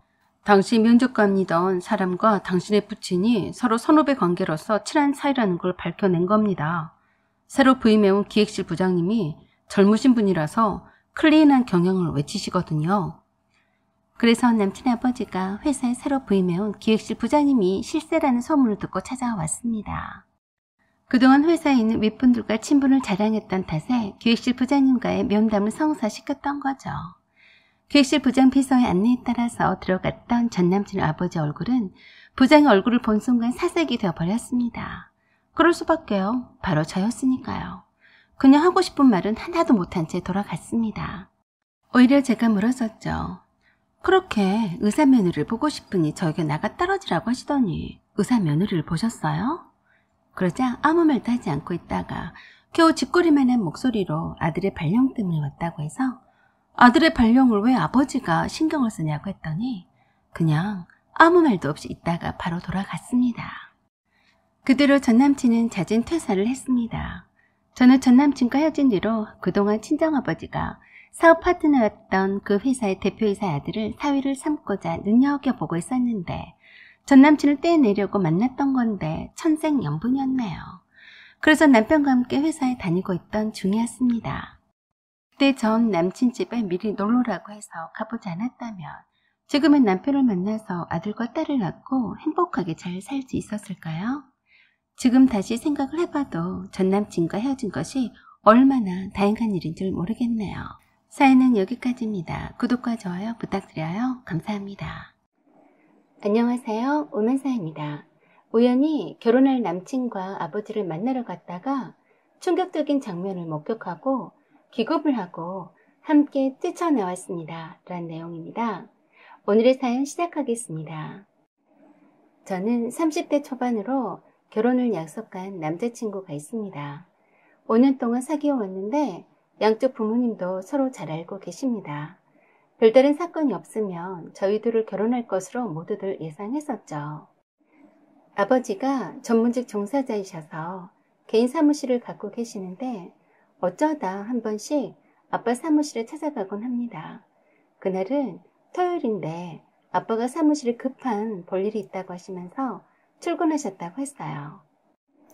그런데 아빠가 구두를 신으시려고 현관 신발장 앞에 서류 봉투를 놓았었는데 깜빡 놓고 가셨다고 하면서 엄마가 나가는 길이면 아빠 사무실로 혹시 중요한 서류일지 모르니 가져다 주라고 했어요. 바쁜 모양인지 전화도 받지 않는다고 하시더군요. 제가 주말에 늘상 결혼할 남친과 함께 보내시는 걸 아시기 때문에 미리 부탁하신 거였습니다. 물론 그날도 남친과 영화도 보고 여름 휴가를 어떻게 보낼지 하고 의논도 하고 남친 집에 정식으로 인사드리러 언제 갈지 의논하기로 했습니다. 저의 아파트 주차장에 데리러 온 남친 차를 타고 아빠 사무실로 먼저 향했습니다. 엄마가 아빠가 전화를 받지 않는다고 하셔서 전화 드리지 않고 얼른 서류만 놓고 올 심산이었어요. 그렇지만 긴 장마로 비도 내리고 있고 남친과 오랜만에 아빠 사무실도 구경도 좀 할 겸 해서 아빠가 괜찮다면 맛있는 거 사달라고 할 참이었습니다.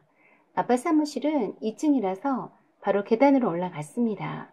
남친과 함께 아빠 사무실에 가는 것은 처음이었어요. 혹시 몰라서 조용히 문을 열고 들어갔어요. 그런데 직원들은 아무도 보이지 않았어요. 이상하네. 아빠 혼자서 일 보시나? 라고 생각했는데 그 순간 아빠 개인 방에서 무슨 소리가 들리는 듯 했어요. 그래서 아빠를 놀래키려고 남친에게 조용히 하며 따라오라고 손짓하고는 살금살금 거리며 아빠 개인 사무실 방으로 갔습니다. 그런데 여자 웃음소리가 들려왔습니다. 직원인가? 그런데 직원이라고 하기에는 매우 친밀한 관계처럼 보이는 그런 웃음소리였어요. 별 생각 없이 조용히 문을 빼꼼히 열었습니다. 그런데 웬 아주머니가 와 계셨어요. 그런데 분위기가 참 요상했습니다. 누가 봐도 연인 사이처럼 보였습니다. 처음엔 문을 등지고 소파에 앉아 있었기 때문에 한참을 뒤에서 남친과 그 모습을 얼이 빠진 것처럼 놀라서 바라보고 있었는데도 모르고 있더라고요. 그래서 제가 아빠 지금 뭐 하는 거야? 하고 냅다 소리 질렀어요. 세상에 우리 아빠가 이런 사람일 줄은 몰랐습니다. 엄마를 놔두고 이 빗속을 뚫고 나와서 딴 여자랑 휘낙낙거리다니 기가 막혀서 말이 안 나왔어요. 아빠가 죄를 지은 모양이었습니다. 완전 열받아서 허리에 두 팔을 올리고 씩씩거리고 있는 딸을 보자 당황해서 어쩔 줄을 모르고 있더라고요. 그런데 더 기가 막혔네요. 아빠를 쥐잡듯이 잡으려고 한 소리 할 참인데 남친이 엄마가 여기 왜 있어? 하고 소리 지르네요. 그래서 돌아다 봤더니 사색이 다 된 얼굴로 남친 어머니가 그 자리에 있었어요. 아니 그럼 뭐야? 우리 아빠랑 그렇고 그런 사이였어? 말이 안 나오더라고요. 제가 입을 떡하니 벌리고 다물지 못할 만큼 놀라고 충격받았습니다. 제가 기가 막혀서 그냥 뛰쳐나오자 남친도 따라서 뛰쳐나와 버렸습니다. 이게 무슨 시츄에이션인지 도무지 머리가 복잡해서 비가 억수로 쏟아지는데도 넋이 나간 사람처럼 무작정 걸었어요. 그런 저를 남친이 정신 차리라며 인근 카페에 가서 따뜻한 차 한 잔을 마시면서도 서로 한동안 아무 말도 하지 못했습니다. 세상에 예비 사돈될 사람끼리 이게 무슨 경우에도 없는 짓인지 저대로 아빠한테 화가 나고 남친은 남친대로 남친 엄마한테 화가 났습니다. 아빠한테 전화가 여러 통 왔지만 받지 않았습니다. 남친에게도 남친 엄마가 전화를 여러 번 하는 것 같은데 역시 전화를 받지 않았어요. 조금 안정이 된 후에 남친이 먼저 말을 했습니다. 이렇게 된 마당에 아예 두 분 모셔놓고 말 좀 들어보자 고 했어요. 저도 동의했고 남친이 남친 엄마에게 전화해서 카페 위치를 알려주고 두 분이서 함께 오라고 했습니다. 조금 지나서 두 분이 오셨어요. 카페로 들어서는 두 사람을 보는데 정말 엄마 생각이 나서 울컥했습니다. 저도 모르게 눈물이 쏟아졌어요. 그냥 왠지 모른 배신감에 화가 났어요. 아빠가 울고 있는 저에게 티슈를 건네주는데 무시해버렸죠. 잠시 정적이 흐르다가 아빠가 먼저 말을 꺼냈습니다. 갑자기 놀래게 해서 미안하다. 사실은 여기 있는 서준이 엄마는 너희들이 알기 훨씬 전부터 알고 지내던 사이였다. 친구였었지. 그러다가 서로 좋아하는 사이가 되었어. 수연아, 결코 엄마를 배신하려고 했던 건 아니다. 어쩌다 그렇게 돼버렸다.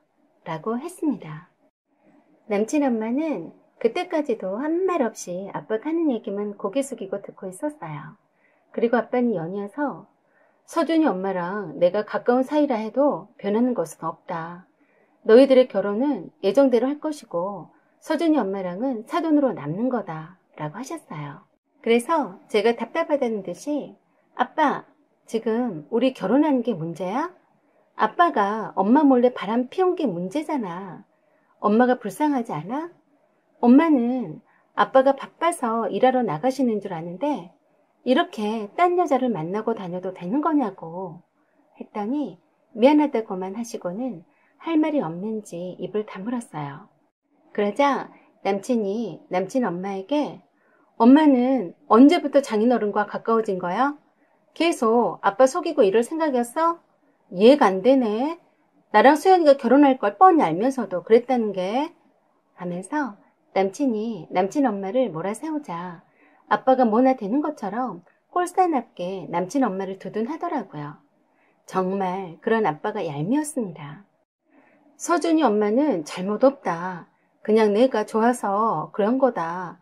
다시는 맹세코 이런 식으로 만나지 않겠다. 한 번만 모른 척 해다오. 미안하다. 했어요. 그래서 제가 아빠 믿을 걸 믿으라고 해야지. 아까 보니까 좋아 죽고 못 살다만. 차라리 엄마랑 이혼하고 좋아하는 여자랑 살아. 그게 더 깨끗하지 않겠어? 아, 그리고 난 우리 엄마 속이고 아빠랑 그렇고 그런 불륜 저지른 집안이랑은 절대 결혼을 못하니까 그리 아시고요. 우리를 속인 것처럼 엄마를 감쪽같이 속이고 살았는데 제가 안 이상은 절대 용납 못합니다.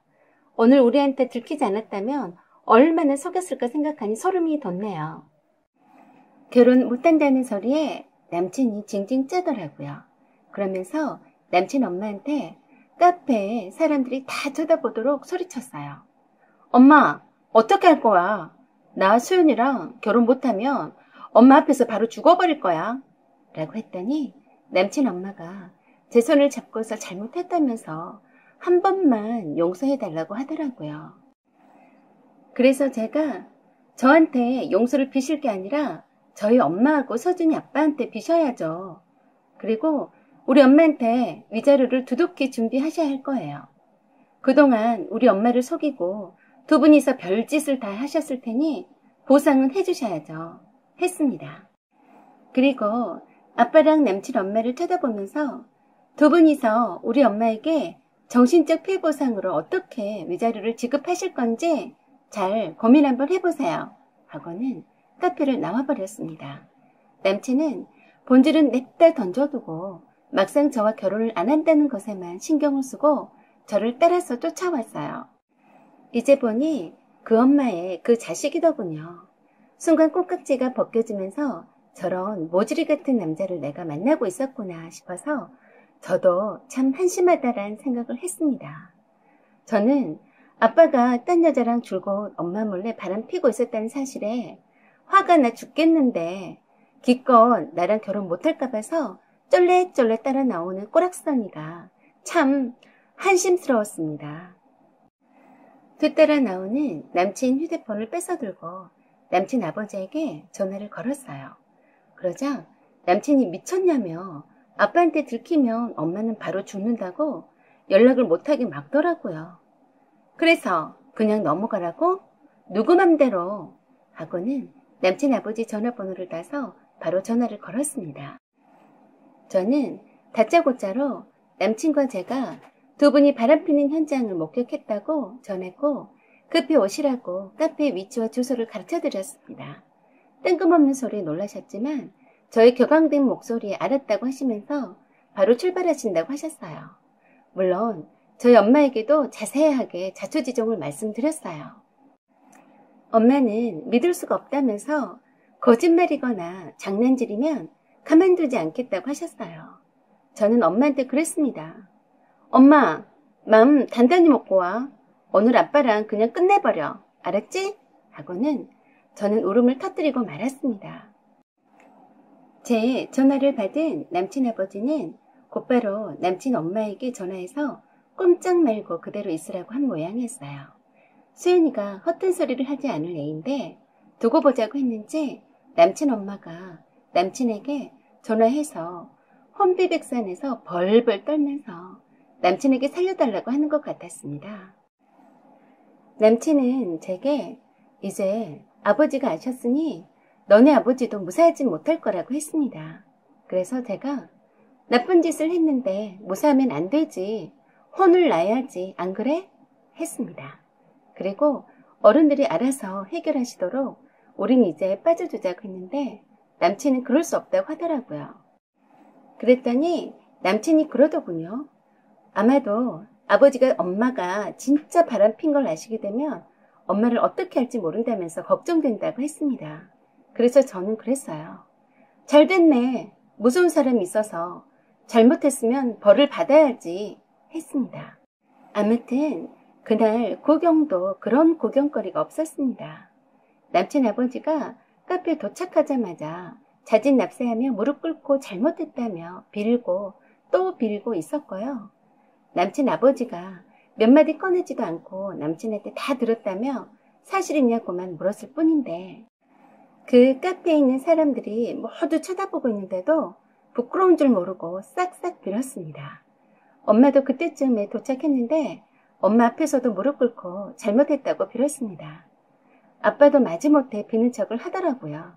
그래서 엄마가 제대로 빌지 않을 거냐면서 아빠 뺨을 제대로 한 대 치셨어요. 중년의 아줌마와 아저씨가 남친 아버지와 저희 엄마 앞에서 무릎 꿇고 빌고 있는 모습이 참 별스러웠는지 구경하고 난리가 났습니다.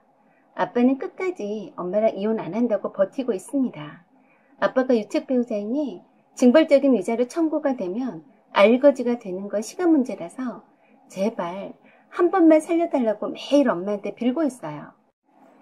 남친 엄마는 살려준 것만 해도 감사하다고 하면서 몸만 쫓겨났다고 했습니다. 어찌됐건 불쌍하게 되어버린 남친 엄마를 자기라도 챙겨준다고 하더라고요. 너무 엄마를 코너로 몰아버리면 어떻게 될지 모른다면서 그래도 자식이라고 자기 엄마를 걱정했습니다. 그런저런 경황 없는 중에도 그래도 저희들의 문제는 확실히 짚고 넘어가야 했습니다. 제가 먼저 헤어지자고 했고 인연이 아니기 때문에 이런 일로 앞길을 가로막는 거라고 했어요. 남친은 그럴 수 없다고 하지만 아닌 것은 아닌 거라고 일축했습니다. 아무리 오랫동안 사귀었던 사이일지라도 한순간에 정이 떨어지긴 하더라고요. 그런데 남친은 조금 힘들어했어요. 그래서 보살피던 엄마에게도 많이도 원망하는 듯 했습니다. 아들의 원망을 당연히 받아야죠. 그렇게 해서 결혼할 남친과는 부모님 문제를 계기로 결국 헤어졌습니다. 그리고 아빠가 끝까지 이혼을 회피하고 저런 형식으로 아빠가 혼자 방을 얻어서 나가서 살고 계십니다. 엄마는 한시도 얼굴을 마주하고 싶지 않다고 하셨어요. 아빠 때문에 저와 남친이 결혼도 못하게 되어서 많이 속상해 하셨습니다. 별 좋지도 않은 저의 이야기를 늘어놓았는데 혈압만 올라가게 해드렸는지 모르겠습니다. 세상에도 이런 일도 있고 저런 일도 있구나 하고 가볍게 생각해 주시면 고맙겠습니다. 우리 주변에서 흔하게 일어나는 일들이 아니지만 충분히 일어날 가능성이 있는 일이라 생각됩니다. 사연은 여기까지입니다. 구독과 좋아요 그리고 알림 설정 부탁드립니다. 여기까지 시청해 주셔서 감사드립니다. 항상 좋은 날 되세요. 안녕하세요. 오만사입니다. 저는 30대 중반에 직장 다니는 여자입니다. 4년 이상이나 사귄 남자친구가 있었어요. 친한 친구의 남자친구의 친구였어요. 늘 그 친구와 함께 어울려 다니면서 놀러도 다녔고 좋은 추억들도 많이 더 만들었었죠. 그렇게 4년 동안 지내면서 자연스럽게 친밀한 관계가 되었고 당연히 그와 결혼할 거라고 생각했습니다. 그러다가 그가 지방으로 발령이 나면서부터 서로에게 연락도 뜸해졌고 만나는 횟수도 줄어들기 시작했습니다.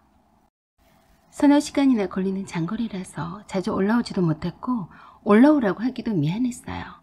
처음에는 2주에 한 번씩은 저를 만나러 왔었는데 한 달에 한 번씩 오다가 결국엔 이런저런 회사 일로 인해서 몇 달씩 올라오지도 않았고 얼굴 보는 횟수가 점점 줄어들기 시작했습니다. 톡을 해도 매번 회사 사람들과 회식한다거나 회사 사람들이 숙소에 와서 함께 야근한다거나 아님 등산을 하고 있는 중이라고 하거나 아니면 회사 사람들과 캠핑 갔다거나 워크숍 왔다고 바쁘니 한가할 때 전화 준다고서 끊더니 다시 전화도 주지 않더라고요. 이 시국에 아무리 지방이라지만 할 것 하고 다니더라고요. 이제 슬슬 연애 기간도 길어졌고 몸도 떨어져 있으니 마음도 멀어진다는 말이 하나도 틀린 말 같지 않았습니다. 제 전화를 아예 받지도 않고 톡도 그냥 보지도 않는 날이 더 많았어요. 아 참, 점점 성질이 나려고 했습니다. 가까이 있으면 싸우던지 말던지 하겠는데 좀 답답했습니다. 그러는 저에게 친구가 그러더라고요. 정혁씨가 올라오기만을 기다리지 말고 네가 내려가 봐. 바쁘면 못 올라올 수도 있는 거잖아. 그래요. 제가 내려가 볼 생각은 해본 적이 없었네요. 도대체 얼마나 바쁘길래 저와 통화도 길게 못하고 밤늦게 전화하면 피곤하다면서 일찍 끊어버리곤 하는지 보고 싶었습니다. 주말 아침 일찍부터 챙겨서 고속버스를 타고 내려오면서 톡을 보냈는데 아직 읽지 않았더라고요. 어젯밤에도 전화도 꺼놓고 있는 걸 보면 틀림없이 집에 늦게 들어와서 잠들어 있는 것이 분명해 보였습니다. 오랜만에 타보는 고속버스 냅과 어찌나 난방 스팀이 뜨뜻하던지 노곤하게 잠들었다가 깨보니 어느새 도착했더라고요. 터미널에 도착해서 다시 남자친구에게 전화를 계속해서 걸었지만 여전히 전화가 꺼져 있었습니다. 할 수 없이 택시를 타고 찾아갔어요. 회사 근처인 상업 중심가에 자리 잡은 최신 건물의 주상 복합 건물이었어요. 그때까지도 계속해서 남자친구에게 전화를 걸었지만 연결이 되지 않았습니다. 남자친구 집 앞에서 초인종을 누르자 어떤 중년 아줌마가 앞치마를 두른 채로 나왔어요. 저는 순간 잘못 눌렀나 싶어서 문 앞에 호시를 확인했는데 맞게 왔더라고요. 누구세요? 네, 여기가 문정혁 씨 집 아닌가요? 맞는데 아가씨는 누구예요? 라고 하면서 소형 캐리어를 들고 있는 저를 찬찬히 쳐다봤습니다. 네, 저는 정혁 씨 친구인데요. 혹시 정혁 씨를 잠깐 볼 수 있을까요? 아니, 우리 애는 아직 자고 있는데. 추우니까 들어올래요? 순간 정혁 씨의 어머니인 것 같아서 무척 당황했어요. 아, 네, 감사합니다. 갑자기 나도 모르게 목소리가 기어들어 가더라고요. 투룸과 거실 형태였는데 정혁 씨의 여동생으로 보이는 아가씨가 거실에서 TV를 보고 있었어요. 남자친구는 그때까지도 자고 있는지 보이지 않았고요. 이렇게 해서 남자친구의 가족들과 처음 마주하게 되었고 캐럿까지 들고 찾아온 저를 본 남자친구 어머니는 보통 사이가 아님을 눈치채고 그때부터 아예 저를 며느리 취급을 하셨습니다. 하필 남자친구를 찾아가는 날이 그날이었으니 저도 참 운도 없었던 거죠. 남자친구 어머니는 반짝거리를 들고 여동생과 함께 전날에 미리 와 있었던 건데 전화 연락만 서로 잘만 됐었어도 이렇게 겹치는 불상사를 피했을 건데 말입니다. 남자친구의 어머니는 저를 곱게 보진 않으셨던 것 같아요. 아무리 사귀는 남자친구라고는 하지만 혼자 살고 있는 아들집에 아가씨가 캐리어까지 들고 불쑥 찾아오다니 별로 이쁜 그림으로 보진 않으셨던 거죠. 남자친구 여동생도 저보다 1살 어렸는데 제가 오빠의 여자친구라며 찾아왔더니 대박이라며 놀라더라고요. 남자친구의 어머니와 여동생에게 호구조사를 당했습니다. 언제부터 사귀었냐? 부모님은 뭐 하시는 분이냐? 직장은 어디를 다니느냐? 끝도 없이 질문을 하시더라고요. 남자친구는 속도 없이 왜 연락도 하지 않고 왔냐고 해서 속에서 불이 나는 줄 알았어요. 전화가 꺼져 있다라고 하니까 그때서야 핸드폰 충전하더라니. 천불. 얄미운 남자친구에게 뭐라 말도 못하고 눈으로만 살짝 흘기기만 했네요. 남친 어머니가 제육볶음을 하시면서 가져온 반찬으로 식사를 차리시라던 참이었는데 그냥 멀뚱멀뚱하니 차려준 밥상만 받아 먹기도 민망해서 주방에 가서 뭐 도와드릴 것 없냐고 했더니 손님인데 그냥 있으라고 하셨어요. 이왕 남자친구의 어머니와 여동생을 마주했으니 살갑게 해보자는 마음으로 식사를 맛있게 먹는 척을 했습니다. 그리고 남자친구와 함께 나왔어요. 나오자마자 왜 전화를 받지 않았느냐, 연락하지 않느냐 등등으로 다퉜어요. 남자친구는 그런다고 이렇게 무턱대고 찾아오면 어떻게 하느냐고 저를 오히려 타박을 했습니다. 괜히 갔다가 잠깐 보고 다투고만 왔네요. 남자친구가 떨어져 있게 되면서부터 모든 게 신경이 더 날카로워졌고 예민해진 것 같았는데 그 이유가 따로 있었더라고요. 제가 바로 임신을 했었던 겁니다. 처음 겪는 일이라서 매우 당황스러웠고 어찌 해야 할 바를 모르겠더라고요. 먼저 남자친구에게 연락을 했더니 놀라는 눈치더니 알았다고만 하고서 전화를 끊더니 한참 만에 다시 연락해왔어요. 결혼을 하자고 하더라고요. 그리고 양가 부모님께 임신 사실을 알리자고 했습니다. 그리고 저희 부모님께로 날 잡아서 인사드리러 가자고 했어요. 그러는 사이에 남자친구는 남자친구의 어머니에게도 제가 임신한 사실을 말씀드렸는지 남자친구의 여동생에게서 전화가 왔습니다. 남친도 없는데 남자친구의 집으로 오라고 하더군요.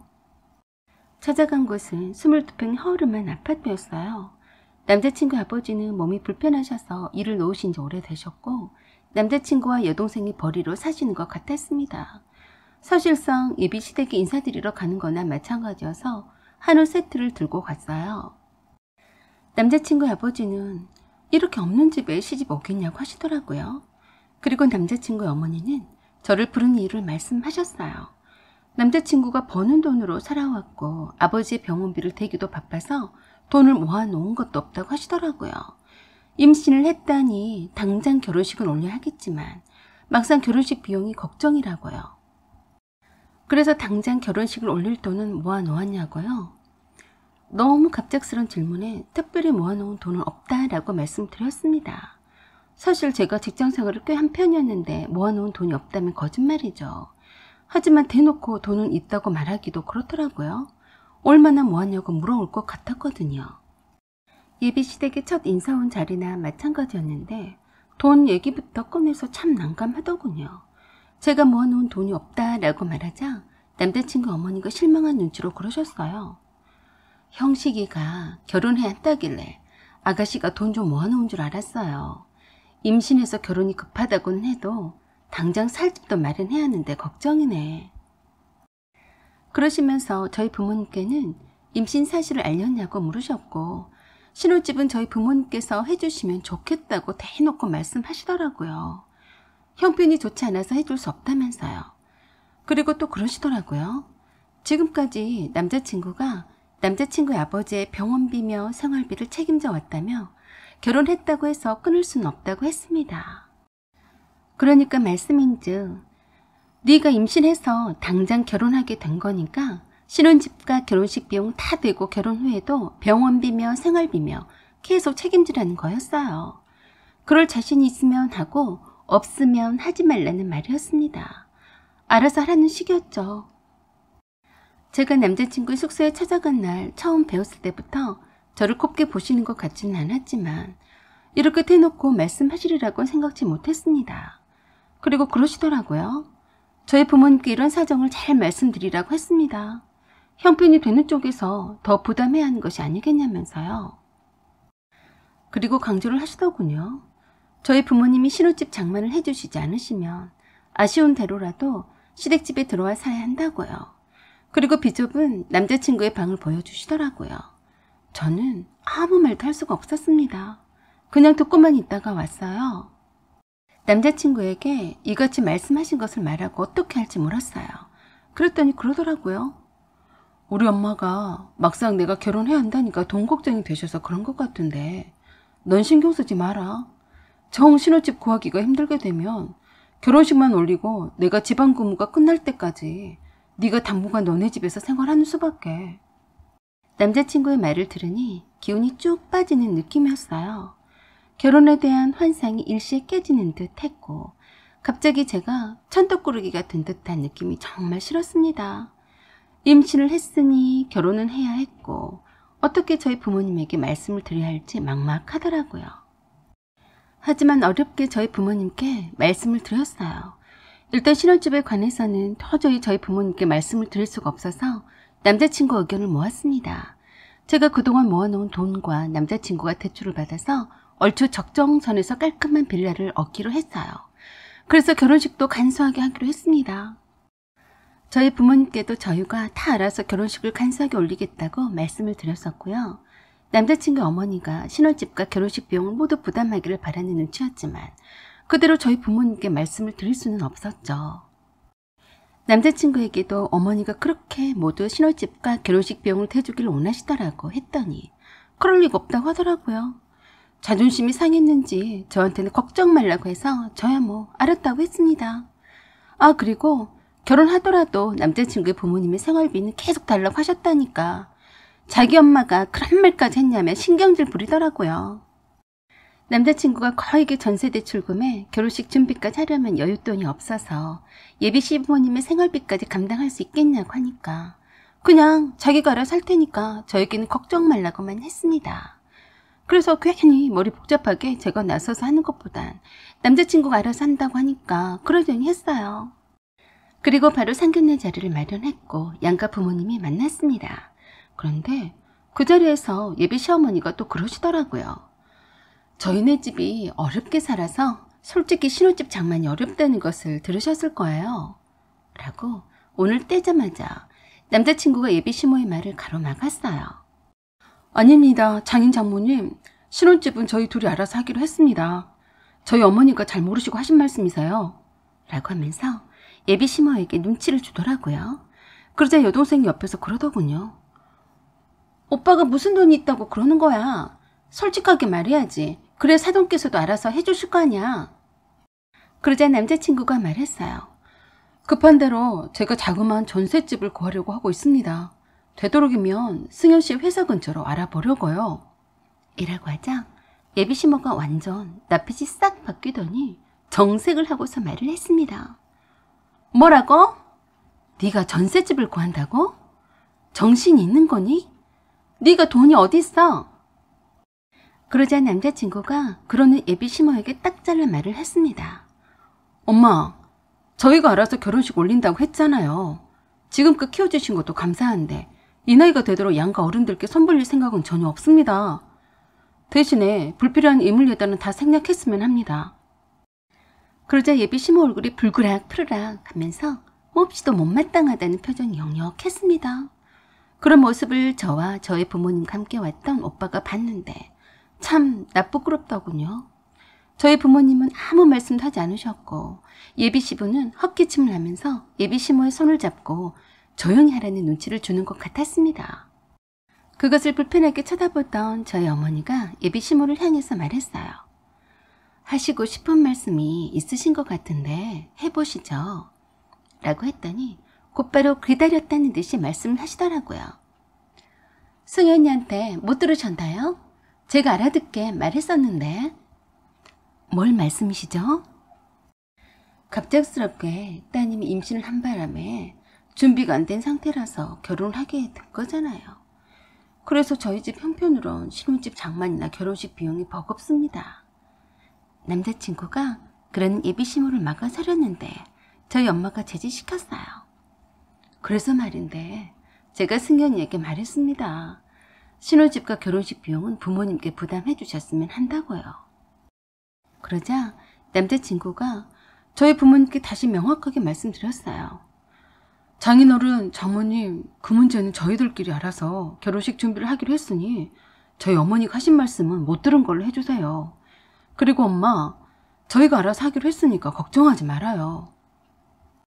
갑자기 예비 시모가 남자친구에게 네가 뭘 알아서 한다는 거냐고 하면서 저희 부모님께 다시 그러셨어요. 내 아들이 자존심 상해서 저러는 모양인데요. 저는 이 결혼 아쉬울 것 하나 없으니 신혼집과 결혼식 비용을 다 대주셨으면 합니다. 저희 부모님은 황당한 말에 어이없어 하셨어요. 남자친구와 예비 시부가 그러는 예비 시모를 말리고 그걸 예비 시모와 여동생이 왜 말을 가로막냐고 서로 옥신각신 하는데 저희 부모님은 기가 막혀 하셨어요. 그래서 저희 어머니가 그러셨어요. 아이들이 알아서 하겠다는데 굳이 신혼집 장만과 결혼식 비용을 대라는 이유가 따로 있으신가요? 저희 집은 아들이 벌어다 준 돈으로 생활하고 있어요. 신혼집 장만은 꿈도 못 꾸네요. 아들 골병 들어가면서까지 빚져서 결혼은 못 시킵니다. 그러니 알아서들 하세요. 그러자 남자친구가 저희 부모님께로 사과의 말을 했어요. 죄송합니다. 저희 엄마가 무례한 말씀하신 거 대신 사과드리겠습니다. 다시 한번 말씀드리지만 결혼의 모든 일체는 저희들이 알아서 하기로 이미 결정된 상황입니다.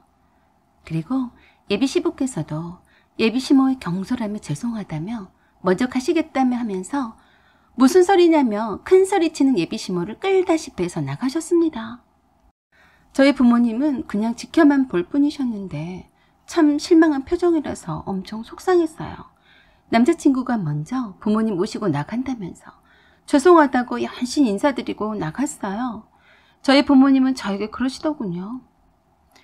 이 결혼 꼭 해야 되겠니? 라고요. 걱정을 많이 하셨었죠.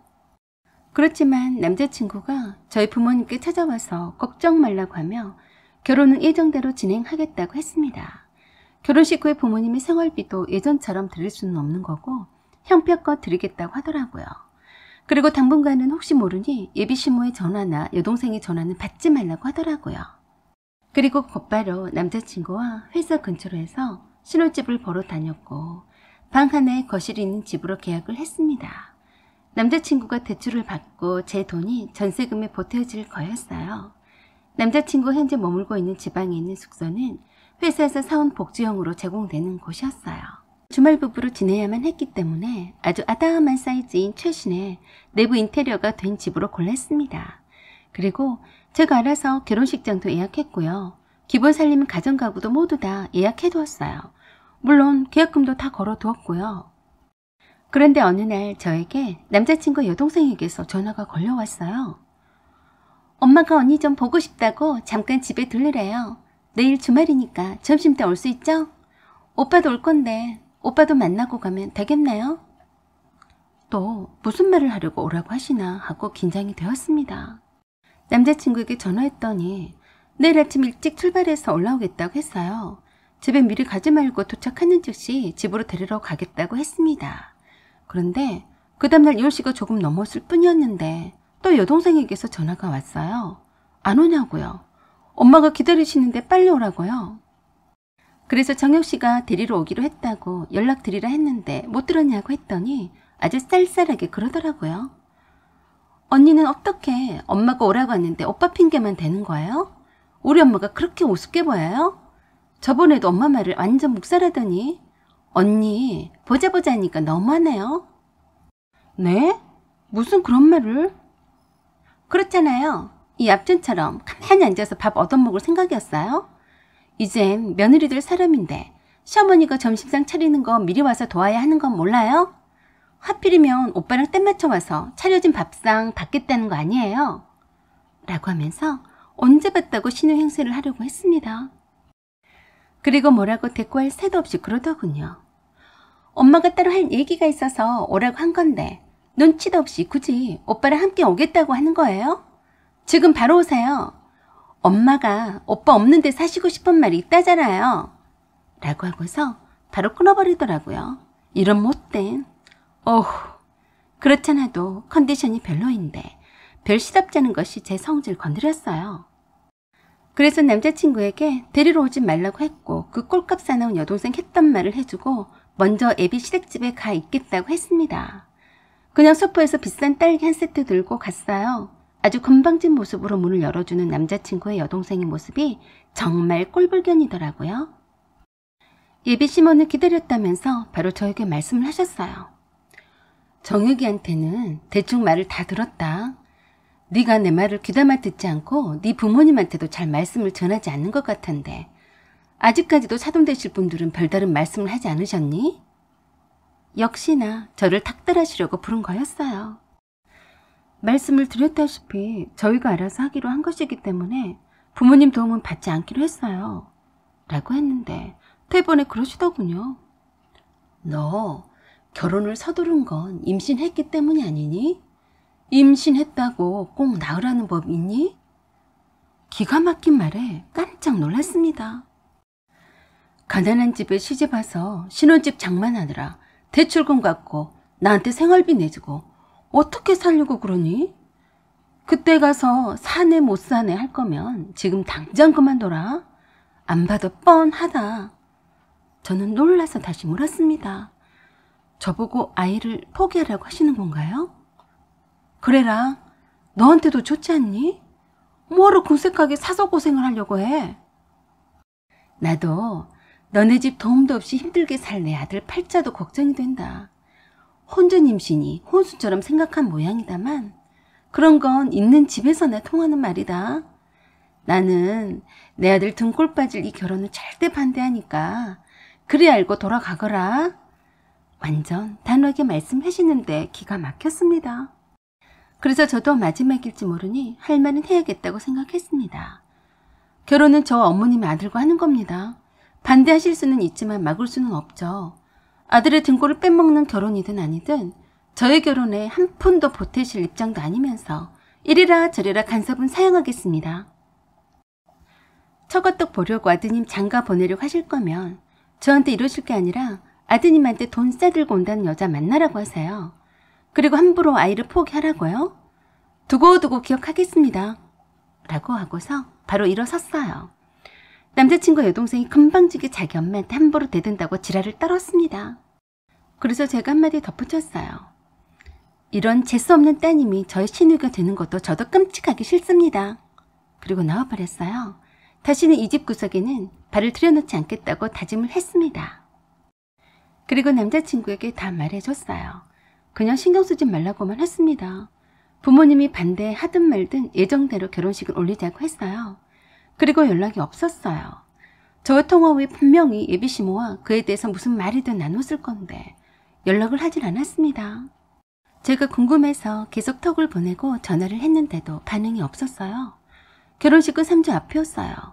돌아온 주말은 웨딩 촬영일이었고요. 일주일 가까이 연락이 없더니 톡이 왔습니다. 우리 결혼 당분간 미루기로 하자. 도저히 엄마가 결혼을 반대해서 안 될 것 같아. 좀 더 있다가 하자. 결혼을 3주 앞에 두고 참 무책임하고 어이없는 통보였어요. 제가 만나서 얼굴 보고 이야기해야 되는 거 아니냐고 했더니 그냥 이대로 헤어지자고만 하더라고요.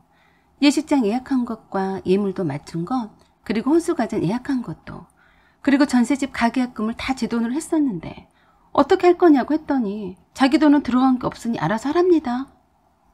아이는 어머님 말대로 포기하라는 거냐고 했더니 그것도 알아서 하라네요. 저랑 결혼을 결심하면서부터 계속 복잡하고 힘들기만 했다면서 차라리 결혼을 하지 않는 게 낫겠다고 하더라고요. 그리고 왜 자기 엄마한테 그렇게 못되게 굴었냐고 했습니다. 무슨 말이냐고 했더니 모른 척 하지 말라네요. 자기 집이 없이 사는 집이라고 내심 자기 집 식구들을 무시한 것 아니냐고 했습니다. 자기 엄마가 항상 돈에 쪼달리다 보니 그런 현실적인 조언을 한 것뿐인데 거지처럼 처가덕을 보려고 적선을 한 것은 아니라면서 결혼할 시댁을 벌써부터 그렇게 우습게 보면 결혼해봤자 뻔한 거 아니냐고 하더라고요. 도대체 예비시모와 여동생에게 무슨 말을 들었길래 저를 오히려 질타하듯이 말하더라고요. 저는 그런 적이 없었을 뿐만 아니라 오히려 제가 굳은 소리만 들었다고 해도 믿지 않았습니다. 그래서 저도 화가 나서 소리 질렀어요. 그래, 이 못난 인간아. 네 주제껏 잘 살아봐라. 내가 임신했다고 너한테 결혼을 구걸할 줄 알았니? 그 엄마의 그 아들 똑같네. 저는 그때 확신이 섰습니다. 이 인간은 내가 바라던 사람이 아니었고 내 아이의 아빠 될 자격이 없다고 생각했습니다. 그래서 결혼식장 예약도 다 취소했고 혼수가전 예약도 다 취소했습니다. 제가 예약금 걸어둔 거 다 날렸죠. 물론 신혼집 가격금도 날렸고요. 살다가 이런 찌질이를 만나서 연애하고 임신까지 했다니 후회가 되었습니다. 부모님께 또 한 번의 불효를 저지르게 되어서 죄송한 마음이었지만 아버지는 저를 등을 토닥토닥 해주시면서 마음에 들지 않았다면서 마음을 잘 추스르라고 하셨어요. 저는 용서할 수 없으니 끝까지 보상을 받겠다고 했습니다. 그래서 파혼의 부당 파기에 대한 위자료를 청구하려고 변호사를 알아봤어요. 아내 선배에게 물었더니 딱 적당한 사람이 있다면서 연락처를 그 사람에게 알려줄 테니 연락이 갈 거라고 했습니다. 그렇게 연락이 와서 만난 변호사는 제가 너무도 잘 아는 사람이었습니다. 대학교 입학하자마자 오빠가 친구들 동생들을 서로 미팅 시켜주자고 해서 만난 사람이었는데 너무 숙맥처럼 말도 못하고 얼굴만 빨개져서 바보 같던 사람이었어요. 저는 그런 사람은 딱 질색이라서 제가 단번에 싫어해서 만나지 않았었죠. 그런 날을 오빠가 그 친구가 머리도 좋고 그 집안도 대단한 집이라며 좀 더 사귀어보라고 했었는데 제가 극혐이라고 하면서 마다했어요. 사실 오빠 말에 의하면 그 친구가 저를 짝사랑한다고 하더라면서 그 뒤로도 몇 번 언급한 적도 있어서 전혀 관심 받기어도 기억을 하고 있었습니다.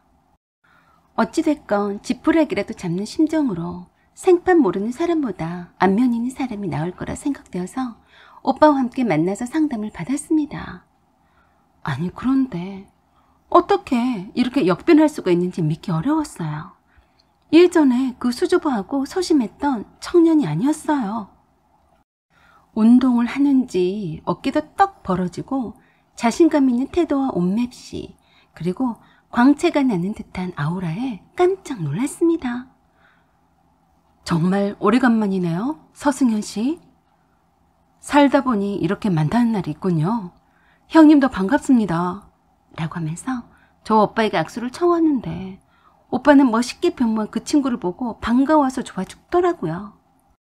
반면 저는 갑자기 추레한 모습으로 나타나서 구질구질한 사연을 상담받으려고 하니 좀 쪽팔렸어요. 내가 예전에 찾던 사람인데 이렇게 멋있게 나타나다니. 아무튼 자기 일처럼 경청해주고 조언을 해주었습니다. 그가 시키는 대로 파혼 부당 파기 선언에 대한 위자료 청구 소송을 준비했어요. 그러면서 묘하게 그에게 점점 끌리더라고요. 자연스럽게 만남이 잦아지면서 그 친구를 점점 좋아하게 되어버렸습니다. 하지만 감히 그럴 수 있나요? 제가 감히 넘볼 상대는 아니라서 그저 마음속에 감추고만 있었죠. 자기 일처럼 도와주는 그 친구 덕분에 소송에서 이겨서 위자료도 지급받고 정신적인 피해 보상까지 받았습니다. 남자친구가 결혼까지 약속한 마당에 정당한 파혼 사유를 입증하지 못했고 아이의 친아빠이면서도 부당하게 파혼한 점을 들어서 정신적인 피해 보상까지 받아냈습니다. 남자친구와 남자친구 어머니는 그게 얼마나 되길래 비싼 변호사 선임비까지 써가면서 소송을 걸어오겠냐고 하더니 정말로 소송을 걸어오자 아이 아빠가 될 사람한테 나중에 합칠 수도 있는데 뭘 그렇게까지 할 필요가 있냐며 회유하더라고요. 저를 아주 만만하게 보셨더라고요.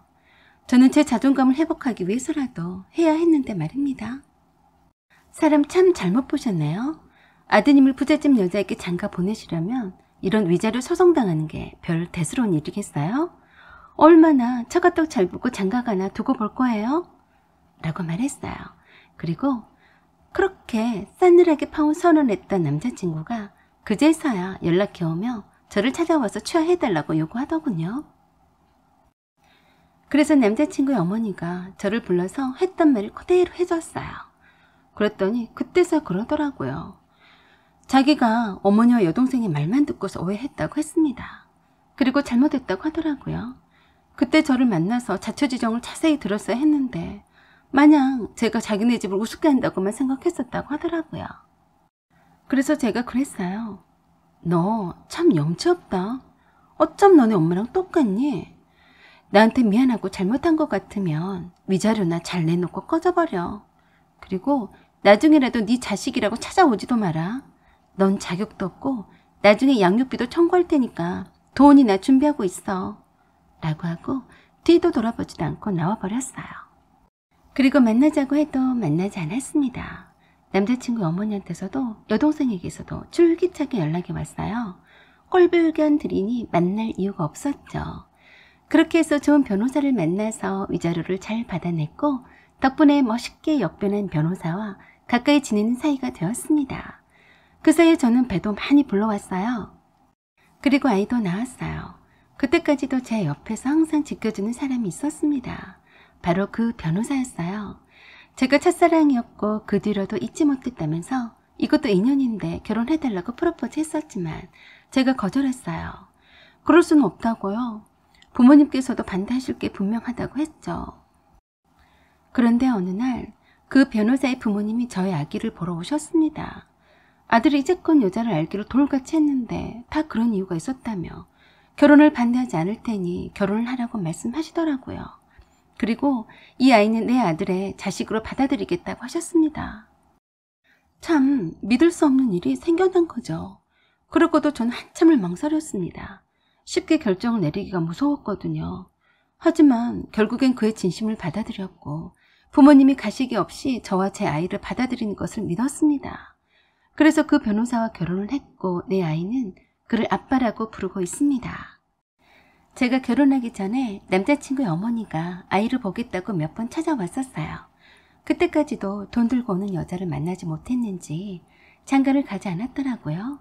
자격이 없음을 알려줬고 더 이상 찾아오지 말라고 냉정히 일러줬어요. 그리고 좋은 아빠를 만나서 행복하게 잘 살 거라고 더 말해줬어요.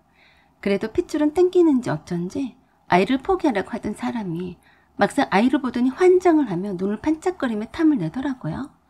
그래서 그 뒤로는 절대 보여주지 않았습니다. 저는 지금도 어쩌다 지금의 남편을 만났나 하고 하늘에 감사하고 있습니다.